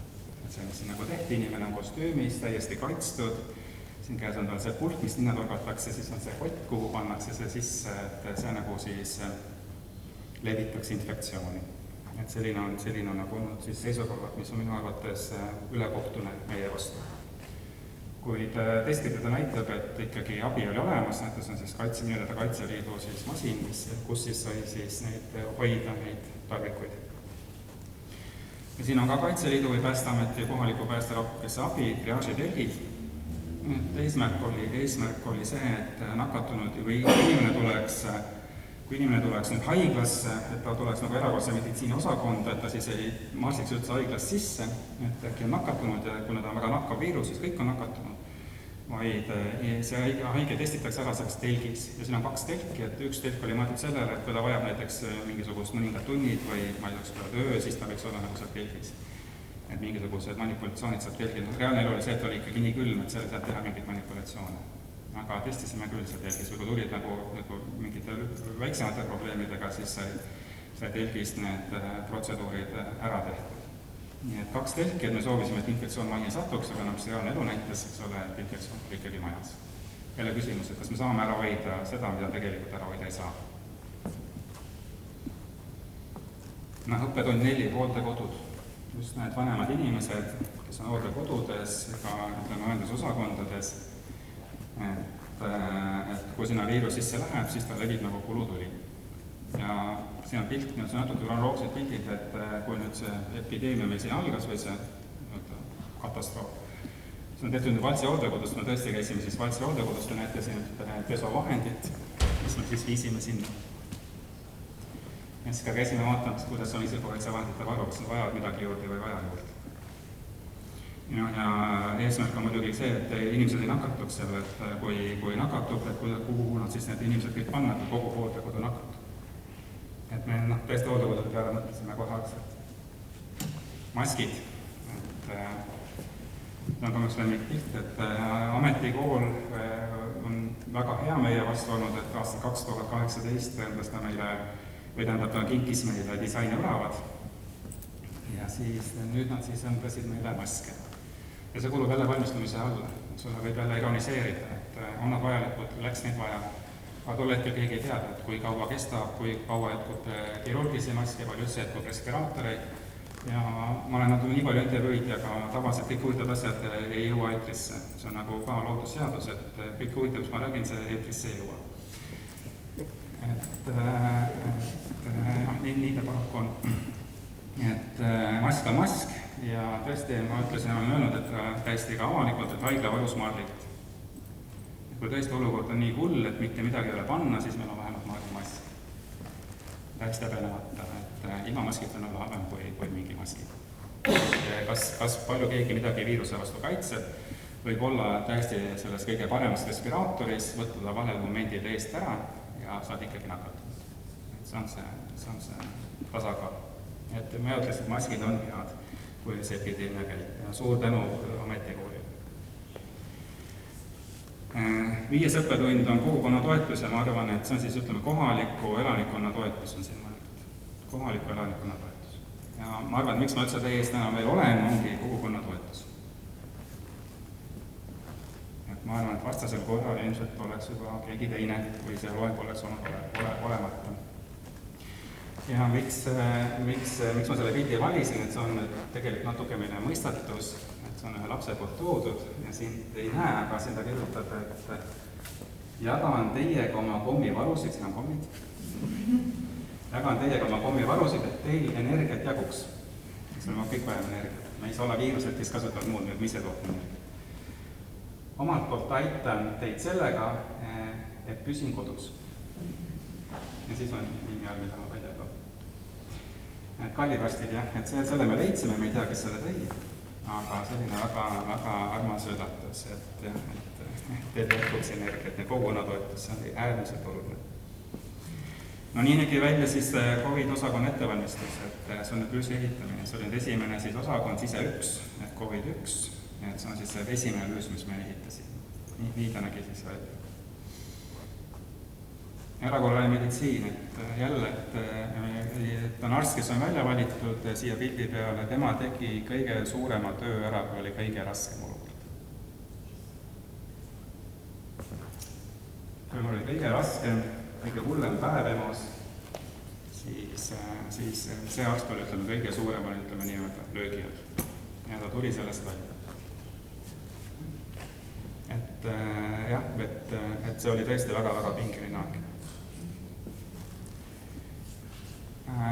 Abivägi, et me ikkagi paljud ju haigestusid ja ka väga paljud tulid appi, need üle 100 inimesed tulid appi. Need on siis arstid, kes meil appi tulid. Ja tegelikult oli meil selles mõttes, minul oli süda oli nagu kerge või rahul, sest ma ütlen, et meil endal on ka väga head arstid, aga neid ei jätkunud igale poole. Ja ma olin tegelikult ise ka valmis koroonakostüümi selga tõmbama ühel hetkel, et ma lähengi osakonda ja hakkan näidepildima. Kuid arstid tulid appi ja siin on 4 arsti ja tegelikult on kõik väga head arstid ja mõtleks lausa tipparstid. Nii et kui vaatame arstide kompetentsi, kui me räägime, et mis ravi, missugust hooldust haiged saavad, siis tegelikult olid siin tipparstid Eesti mõistes absoluutselt tipud. Maakonna haiglas, mida nagu ei tohiks olla. No testimine, nüüd on see teine pilt, eks ole, see on natuke tähendusrikas pilt, ma mõtlesin, millist ma panin sellise pildi. Ma ei julge avalikult välja öelda, mis ma selle pildi võtsin, see on tühi, nagu te näete. Tühi, see on nüüd testimine, et see oli nüüd siis see riigipoolne riigipoolne korraldatud testimine, et ikkagi siis teada saada, kes on positiivne, kes on negatiivne. Merkel on tegelikult öelnud, mis oli siis vahe meie testimisel ja nii-öelda Terviseameti poolt koos siis erafirmadega korraldatud testimisel. No haigete transport, et tõesti nüüd on Kuressaare haiglal väga hea kopteripats, et kui epideemia meil algas, siis peale Kuressaare haigla ei tohtinud ravida haigeid, aga näete, me olime juba teinud ettevalmistusi, et me oleme kohe võimelised haigeid võtma, nüüd kroonotsuses järjekorras on need pildid. Et me oleme neid haigeid valmis võtma ja tegelikult saime ka umbes nädalase sellise erisuse, et me kohe ei pidanud kõiki haigeid mandrile saatma, või tähendab, me ei pidanud kohe kõiki haigeid võib-olla sisse võtma, aga seda on nii palju, et saadame ikkagi ka veel mandrile ja ütles, et alati, kui see haige läks väga kehvaks, siis kõige kiirem on ikkagi transport helikopteriga, et näete, meie kiirabi helikopter. Kuid siis ühel hetkel mandrile enam ei saanud saata, et me avasime siis omad osakonnad, et COVID-1, nüüd on siis COVID-1 esimene haige minu tuli 25. märts ja COVID-2 hilja õhtul ja COVID-2 avanes minu 28. märts, nii et 2 päevaga oleks osakond täis. Ja siis avanes COVID-2 ja siis on meil siin siis noored arstid, siis nüüd valgetes kostüümides, et nii nad siis töötasid. 6. õppetund, ma võin see meedia võib-olla tunnete ära, siin on väga tähtsad isikud pildi peal. Väga kõrged ja olulised isikud, aga pealkiri on meedia. Või jääb haige, siis me võime sellest natuke rääkida. Nii ta tegelikult on. Siis 7. õppetund on see, et kui on võimalik teha ravi, kelle koha peal, me räägime selle kohalikust haiglast, aga kui me räägime hooldekodudest, siis parem, kui seda ravi saaks teha nii-öelda kodustes tingimustes.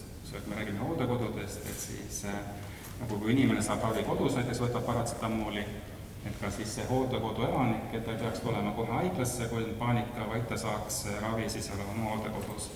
Et moodustati ju alla poolt ka kriisikodu, mis siis hoidis ära selle, et kõik need, kes olid nakatunud, toodakse haiglasse ja siis Kuressaare haigla poolt algul oli korraldatud kiirabi visiit, kiirabi käis lausa võib-olla 2 korda päevas siis vaatamas need haiged ja kes tundusid kehvad, siis need toodi haiglasse, kes olid rahuldased, siis on jäeti koha peale ja siis hiljem, kui meil tulid nüüd abivägi, ka siis arstlik visiit hakkas tulema hooldekodudesse. Et arst käis siis vaatamas neid inimesi hooldekodudes.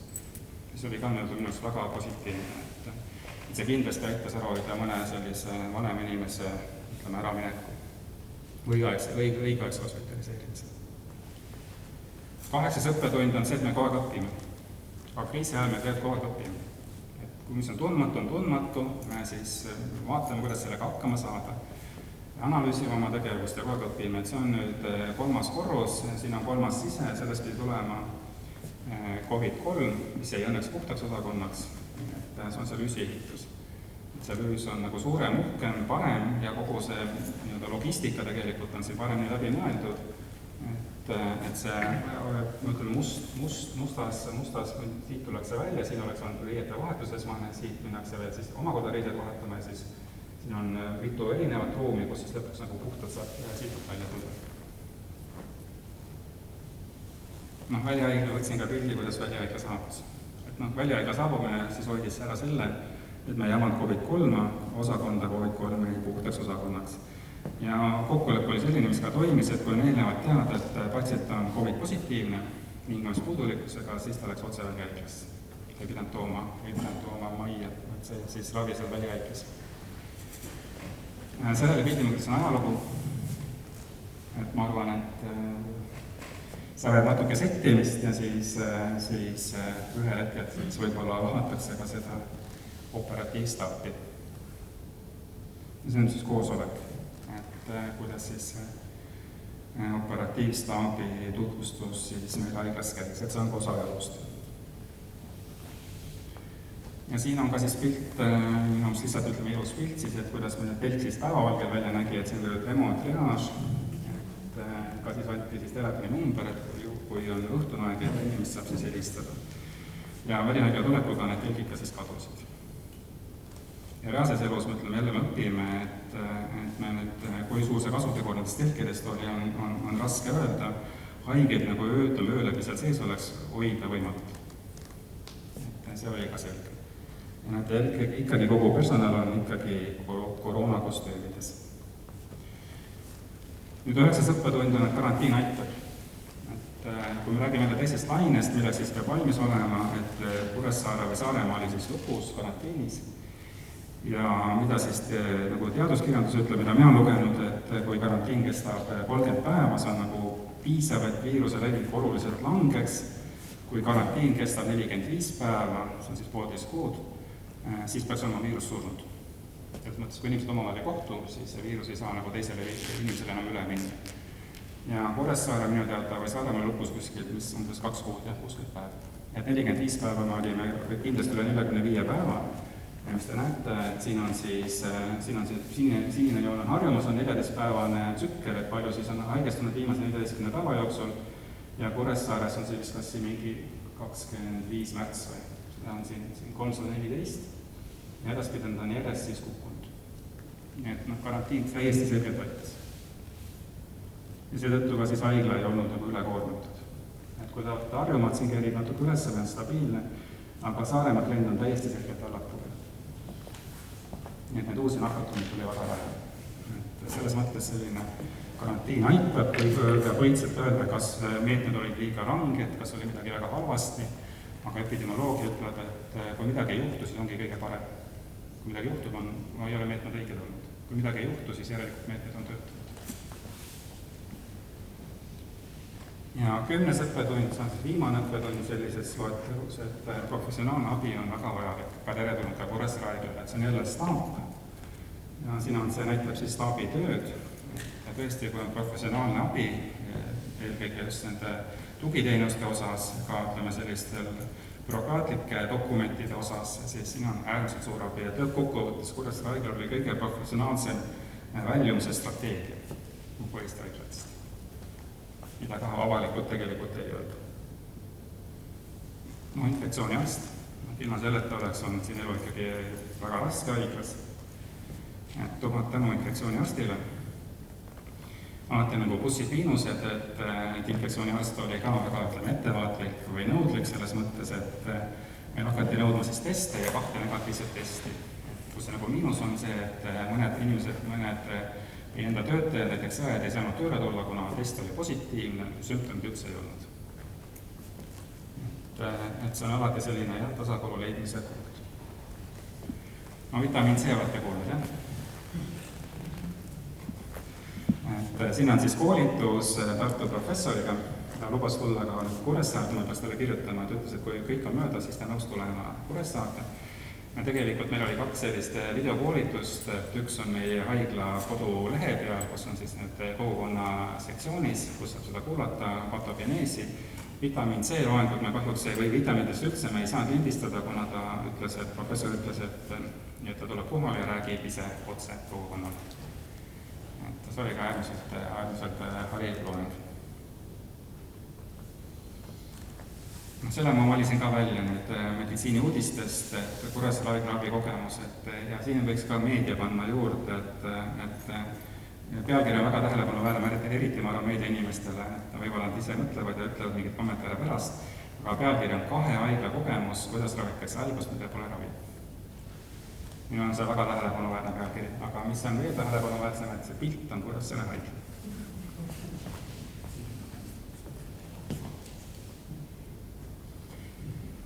Mis me veel nägime, et koroonaviirus võib hävitada immuunsüsteemi, et kui seda on peenis keeles kirjutatud, et lihtsalt sõnadega on kirjutatud, et koroonaviirus võib käituda kui AIDS või HIV-viirus.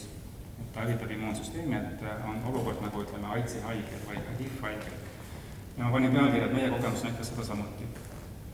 Aga õnneks see muutus ei olnud püsiv, et oli tõesti väga suur või väga ränk immuunsupressioon, et immuunsus oli väga allasurutud. Need immuunrakud, mis siis vajalikud meie kaitseks, erinevad tüübid, need olid tõesti väga madalad.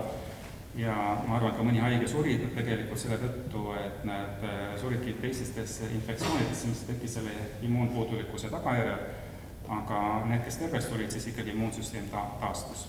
Selles mõttes haigus ei ole nagu AIDS, aga see raskel perioodil, see võib kesta ka kuu aega, tõesti immuunsüsteem on väga, ütleme, allasurutud.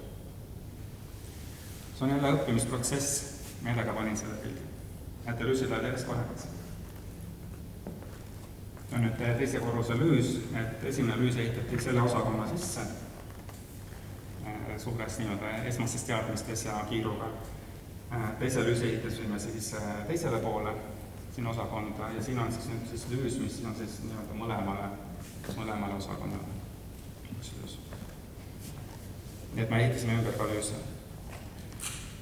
Siin on siis Koeru koolist, nii et ka Eesti rahva toetus kuulus saare rahvale sellel raskel perioodil, mis ei ole ka kindlasti vähem tähtis kui kogukonna toetus. Nii moraalne kui rahaline, et see oli tõesti väga meeldiv üllatus. Siin on siis laste kaardid, et mõnikord see kaart või pilt räägib rohkem kui 1000 sõna, et ma mõtlesin, oli üks pilt, mis ma ei pannud siia, aga seal oli kaart, kus oli rist ja oli siis koroona oli sellise kurja näoga ja mingi mõõgaga ja oli WC-paber.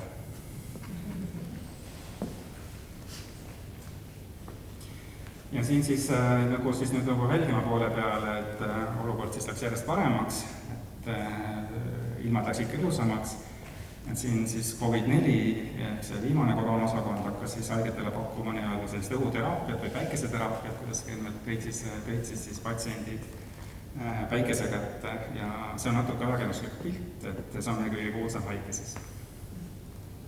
See on siis läbi käinud, et me ütlesime, et tõesti, et tuleb võidelda iga haige eest, vanus ei ole absoluutselt tähtis. Iga inimene on tähtis ja ta tõesti tuli sellest välja, kui ma saan teile öelda, et temale rakendati intensiivravi. Selles sisemeditsiini mõistes mitte kunstlikku ventilatsiooni, seda aparaadi hingamist, aga mis sinna allapoole jääb, siis intensiivravi temale rakendati. Ma välja ei lahkunud, see on nüüd siis 2 miinuskontingent. See on siis aprilli lõpp juba. Ja siis veel toetusest, et see on ka tegelikult väga armas pilt, et näitab siis jälle, kuidas siis kogukond haiglale kaasa elas. Siin on vahvalt mõttes koroona sellised auhinnad, nagu paistavad kommid tegelikult, jälle energia taastootmiseks kiirabi poolt. Et miks see pilt mulle ka meeldib ja ma panin on ikkagi need tervislikud eluviisid, et jälle kui keegi mõtleb, et kuidas ennast siis tulevikus kaitsta, siis mõtleks, et mida tervislikumad on eluviisid, seda parem on see foon, seda parem on siis kaitse viirushaiguste vastu. See alati ei ole midagi 100%, aga see on üldine, et nagu populatsiooni tasemel, rääkides inimgruppide tasemel, on siis need inimesed, kes on paremas toonusest, paremas konditsioonis, on siis ka paremini kaitstud viiruste vastu. Üks on kindlasti siis liikumine, tervislik kehaga ja ka siis vitamiinid, et vitamiinide varu oleks hea.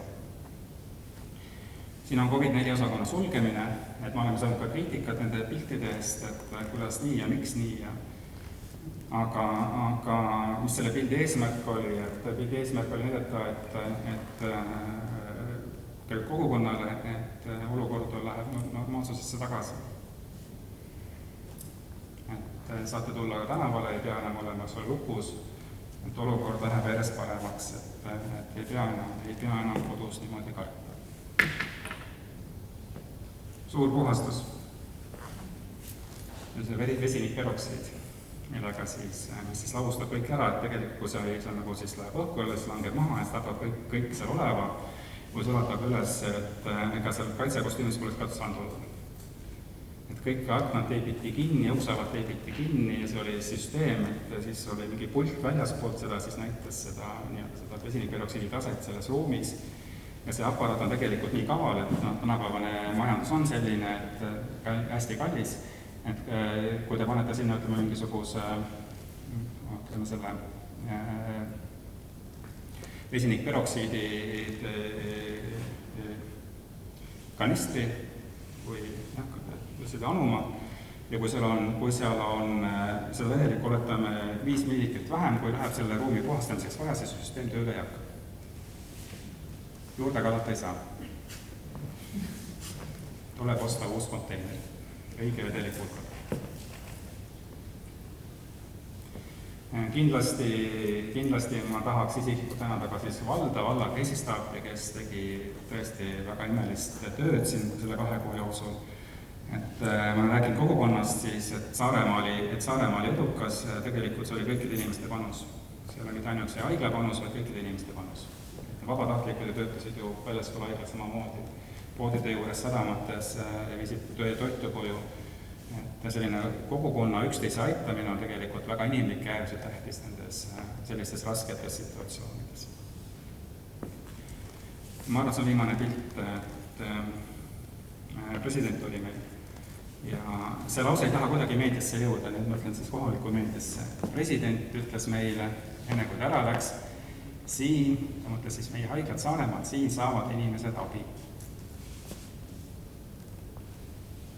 Et siin on see koht, kus inimesed saavad abi ja kui on probleem, et kus seda abi võib vähem saada, pigem tuleb vaadata pealinna poole. Ja see ei taha peavoolu meelesse mitte kuidagi jõuda. Et jah, president ütles, siin saavad inimesed abi. Mis oleks siis suurimad õppetunnid, et jälle ma arvan, et iga lektor või iga inimesel on natukene omanäolised, et need on siis minu enda vaateväljast või vaatevinklist. Mis on need suurimad õppetunnid, on siis enda oma haigla. On siis üks suurimatest õppetundidest, et Saare kogukonnale, Saarele on parim enda oma haigla, iseseisev haigla. Ja kes Eesti meditsiinisüsteemi siis rohkem tunneb, on siis väga suur surve võrgustumisele, mis on siis nii-öelda selline hea sõna, aga selle all tähendab haigla iseseisvuse kaotamist. Haigla enam ei saa ise otsustada, otsustab regionaalne haigla, mis siis võib koha peal toimuda suurel määral. Et see käib ka siis erialade kohta, mis siis on siis võimalik pakkuda, mida ei ole võimalik pakkuda, või ka näiteks personali kohta, mida on võimalik siis saata koha peal ja mida ei ole võimalik saata koha peal. Kuressaare haigla on võrgustumisest siiamaani pääsenud, saatus sõltub tegelikult vallavalitsusest või ütleme, vallakoalitsioonist, kes siis paneb kokku haigla nõukogu. Kuidas on haigla nõukogu soov või sättumus või nägemus, et hetkel on haigla nõukogu nägemus ikkagi selline, et Kuressaare haigla peaks jätkama iseseisva haiglana, kuid meil on nüüd siis järgmine samm, on siis tuleb arengukava Eesti meditsiinis 2040 ja me käisime ühes teises haiglas ja selle haigla kohta nagu kirjutati selliselt, et valvetööd ja eriarsti abi pakuvad peamiselt spetsialistid, kes siis tulevad regionaalsest haiglast ja haigla kollektiiv vananeb, nii et ütleme, et seda personali saati põhimõtteliselt ainult siis suurest haiglast.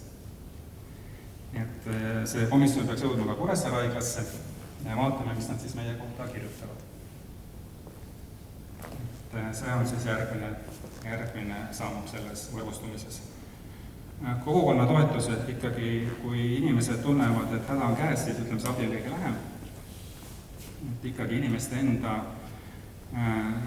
sisemine soov haiglat aidata, iseennast aidata, et see tuli väga selgelt välja. Ja see ka näitab, et selline kogukondlik, ma ütleks, kui me räägime poliitikast, poliitika on tegelikult kõige elujärg. Ja viimane õppetund on see, et tagantjärele näpuga näitamine ei ole kena.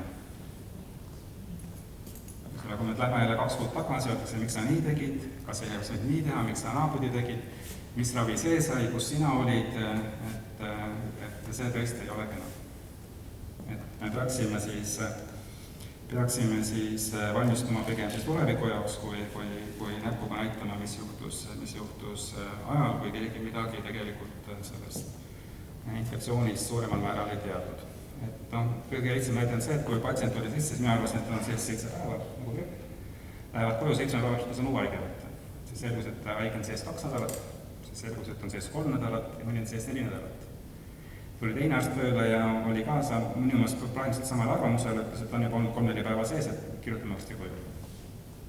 Ja täpselt 2 nädala pärast rääkis juba sama juttu, nagu mina rääkisin. Ja see tuleb kõik kogemusega. Et koroonaviiruse haigus on ikkagi hoopis midagi muud, kui me ütleme gripihaigus. Ja sellega ma tänan, et mis puudutab haiglat, siis tegelikult me peaks vaatama, kui juhtub nüüd teine laine, et kuidas siis ikkagi inimesi ravida, kas saab paremini ravida, kui me ravisime. Ma tean, et põhimõtteliselt Itaaliast ma olen kuulnud, et on paremaid ravimeid, kui meie kasutasime, aga need ei ole meile kätte saadavad. Tegelikult see on jälle Eesti riiklik poliitika, kas me siis hangime need ravimeid, kas me jaotame need laiali või siis jääme praeguste ravimite juurde. Aga ma arvan, et see õppetund oli tegelikult kogu kogukonnale, et Saaremaa, tegelikult kogu Eesti tuli väga hästi välja, eriti Saaremaa sellest raskest olukorrast. Märt Kõlli pidas ka väikest päevikut, et kui vaadata haigestunuse nii-öelda sellist suhtarve, siis meie ületasime minu arust 2 korda Lombardia haigestumist selles olukorras. Et see, et me oleme niivõrd hästi välja tulnud, on ju tegelikult ka nagu imetlusväärne, et ma ütlen siis aitäh kõigile.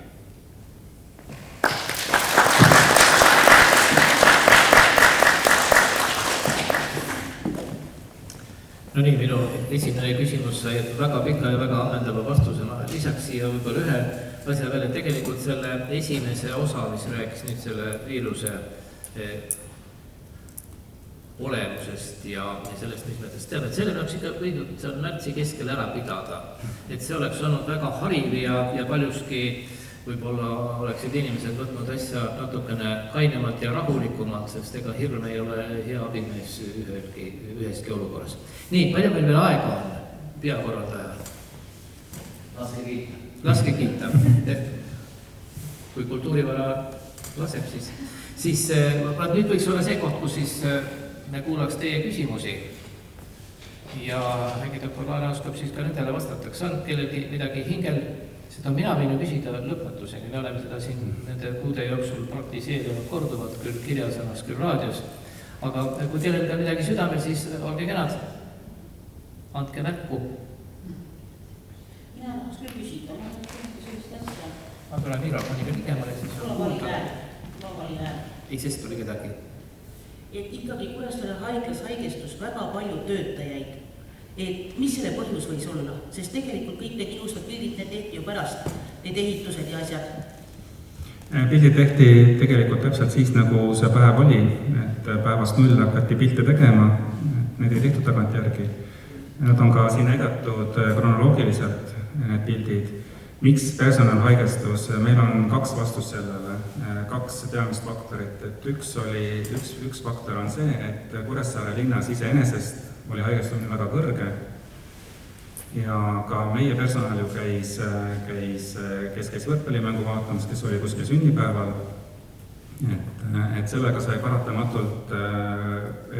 paratamatult puutus viirusega kokku ning teine faktor on see, et me tõesti ei testinud ja me ei testinud neid töötajaid, kellel on sümptome ning täna tagantjärgi see on see näpuga näitamine, et tagantjärgi me teame, et viirus võib levida asümptomaatilistel inimestel, et nendel inimestel võib olla üldse sümptomeid, et sealt võib viirust saada, nii et see on see õppetund, et kui nüüd järglaine tuleks, siis kogu personal läheks laustestimisse esimesena ja haigla patsiendid oleksid siis samas selles esimeses testimise voorus.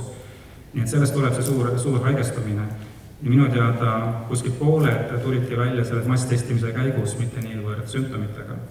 Ning kui me vaatame tõesti neid töötajaid, kes tulid appi, kes olid väljaspoolt, kes said koheselt riietuda kostüümidesse, seal nakatumist ei toimunud, et see on see personali teadlikkus. Ja iga osakond võib ka vaadata süvitsi, kuidas ta pidas kinni, ütleme, nendest korraldustest, kanda maske või isikukaitsevahendeid. Et kui minti haigete juurde, kas olid maskid ees, kui kellelgi oli köha ja käis tööl, kuidas ta suhtles oma kolleegidega, et siin on väga palju faktoreid, mida tegelikult tagantjärgi võib ise mõtestada.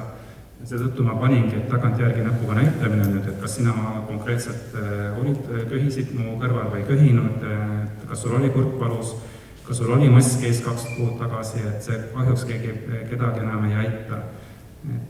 Aga see teadmine, mis meil oli, annab siis meile kindlasti parema käitumise tuleviku jaoks. Nii. On kellegi? Seal.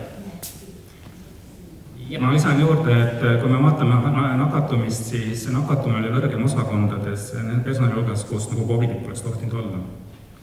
Ja need üksused, kus oli COVID sees, nendel nakatumine oli minimaalne. Kui me vaatame kiirabi, siis praktiliselt kiirabitöötajatel nakatumist ei olnud.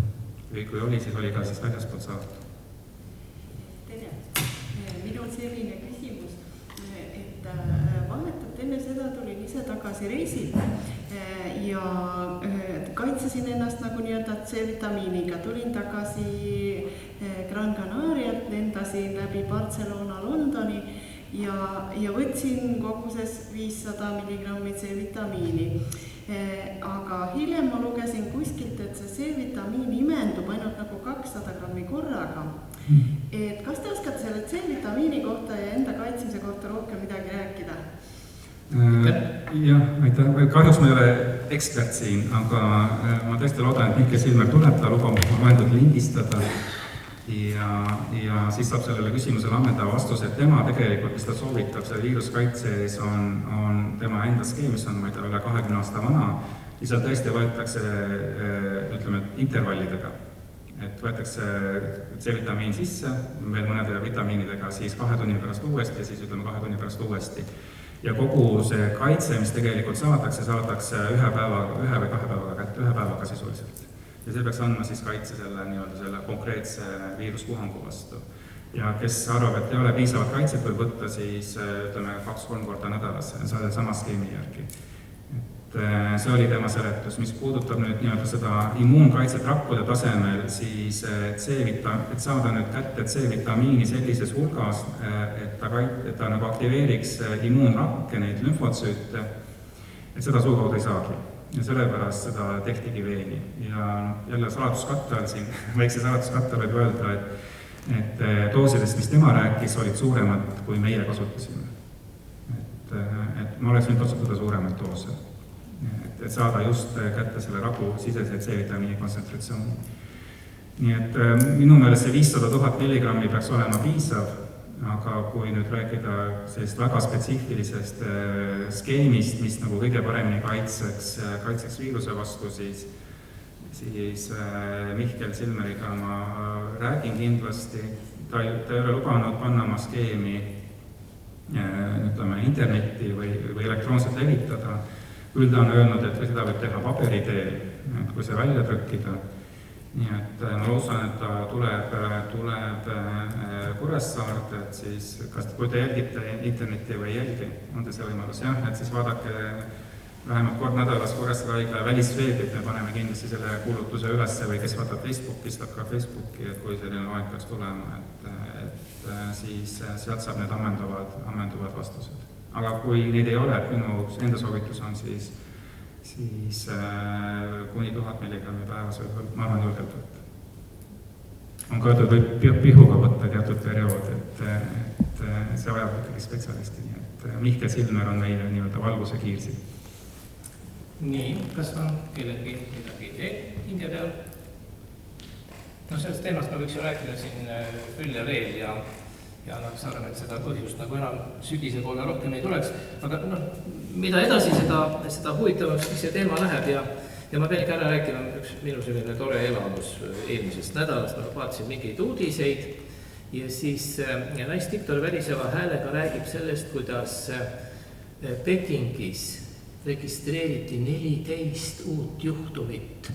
Pekingis on natuke vähem kui 22 miljonit inimest. See 14, see on nii väike protsent, et see on lugematu arv komakohti või seal kuskil taga. Et nendesse igasugustesse numbritesse ja nendesse kommentaaridesse me peaksime suhtuma ikkagi ka sellise kaine mõistusega, sest ma arvan, et Pekingis on kordades lihtsam lugeda kokku neid numbreid, palju inimesele 3. korruselt külma vorstikamp pähe kukub, kui siis see 14 uut nakkumist, et see ei ole nagu eriti tõsiselt võetav lugu. Jah, ma olen absoluutselt nõus, et tuleb säilitada tervet mõistus, et selle koroonakriisi mõistes, et miks ta nüüd nii selliselt välja kujunes, et ma arvan, siin on nagu kaks faktorit, miks riik nii käitus, miks haigla nii käitus, miks me nii rääkisime. Üks oli see, et me ikkagi ei tundnud seda viirust, me ei teadnud, palju haigeid tuleb. See on see tundmatuse faktor, et me ei tea, kui hulluks olukord läheb, et parem karta kui kahetseda on see talupojamõistus siin. Et see on nagu üks fakt ja teine fakt on kuidas keele pealt ära, et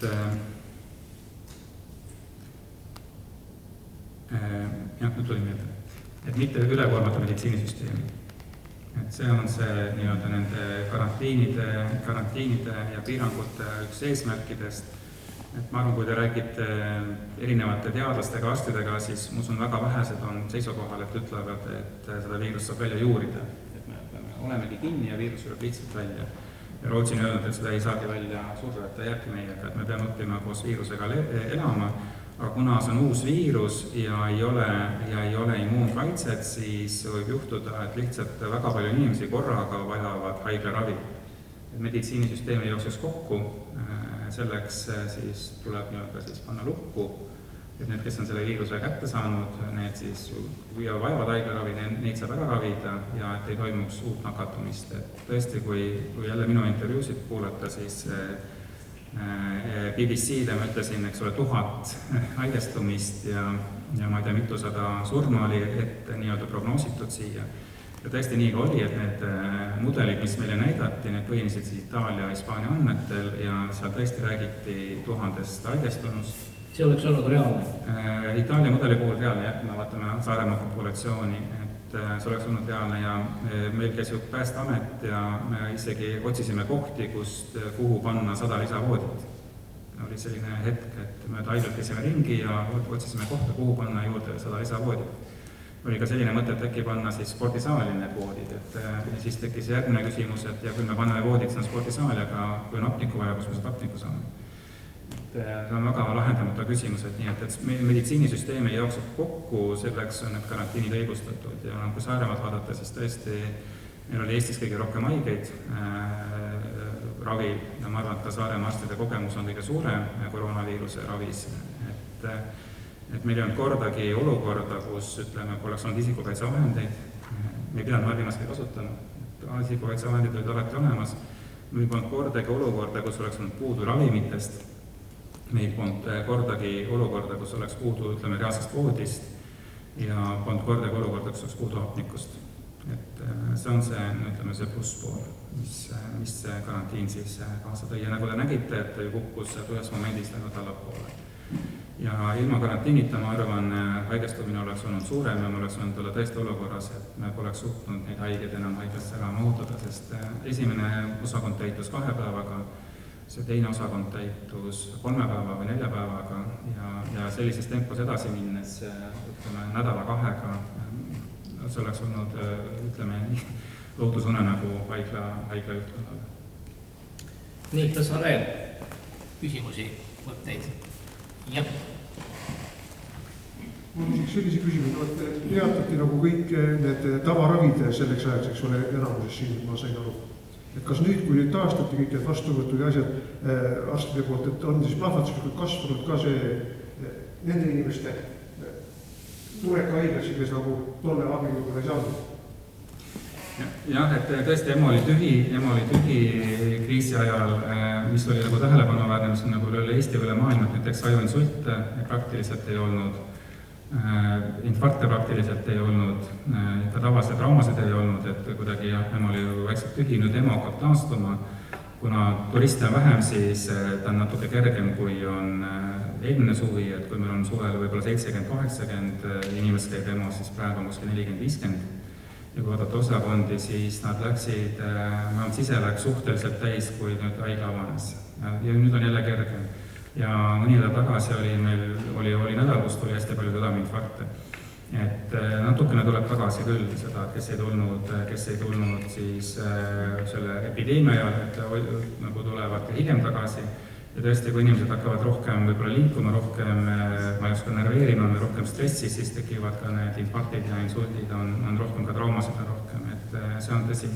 Kui rääkida üldisest, ütleme inimesest, siis vähemalt oma vastuvõttudel ma olen küsinud, ma arvan, et on 100 inimest juba käinud vastuvõtud, et nad ütlevad, et ei ole COVID-iga kokkupuudet. Et nad istusid kodus, on see standardlause, et toit toodi ukse taga, et nad hoidsid end ja püüdsid viirust vältida, et kui ma ütlesin, et Saaremaal võib olla nakatunud 40-70%, et see ei olnud ka päris peast võetud, et seda ütles maailma kirjandus, seda ütlesid sakslased, seda ütlesid kanadalased, et kui viirus lasti niimoodi vabalt käima, siis nii palju ka infitseerub.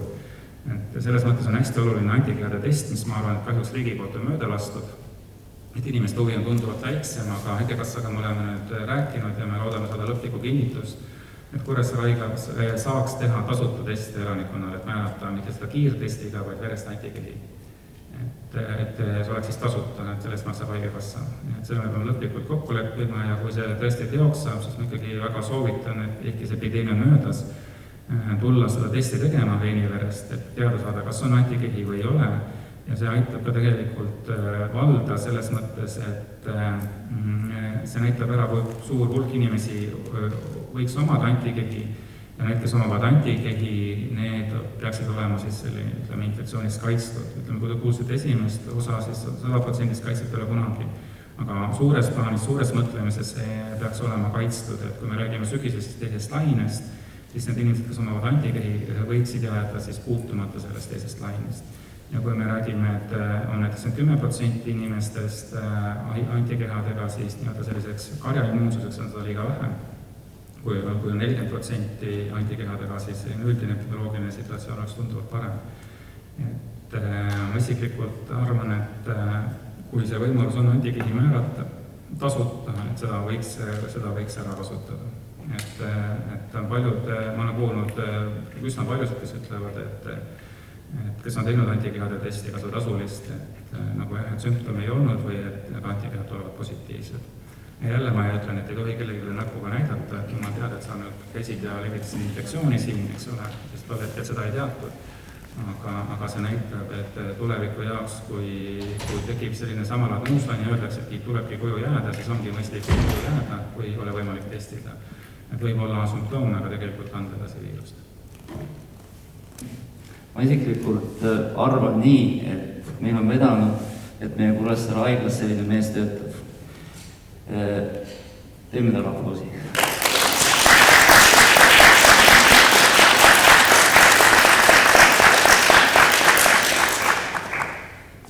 Teisipäeva klubiga on au üle anda kingitus. Me oleme siin viimasel ajal seda praktiseerinud. Sa tead, kes see mees on? Ilmar Torn on meil Saaremaal üks tuntud kunstnik. Ma arvan, et meie tänane moderaator oleks olnud selle mehe kohta rohkem rääkida kui mina. Aga ma ütleks, et seda raamatut saab käsitleda ajalooõpikut. Seda on võin küll öelda, sest ma seda ise lugenud. Ja seda ei ole mina öelnud, seda ütlevad ka teised. Nii et palun. Annan kätte, kustat ei tee.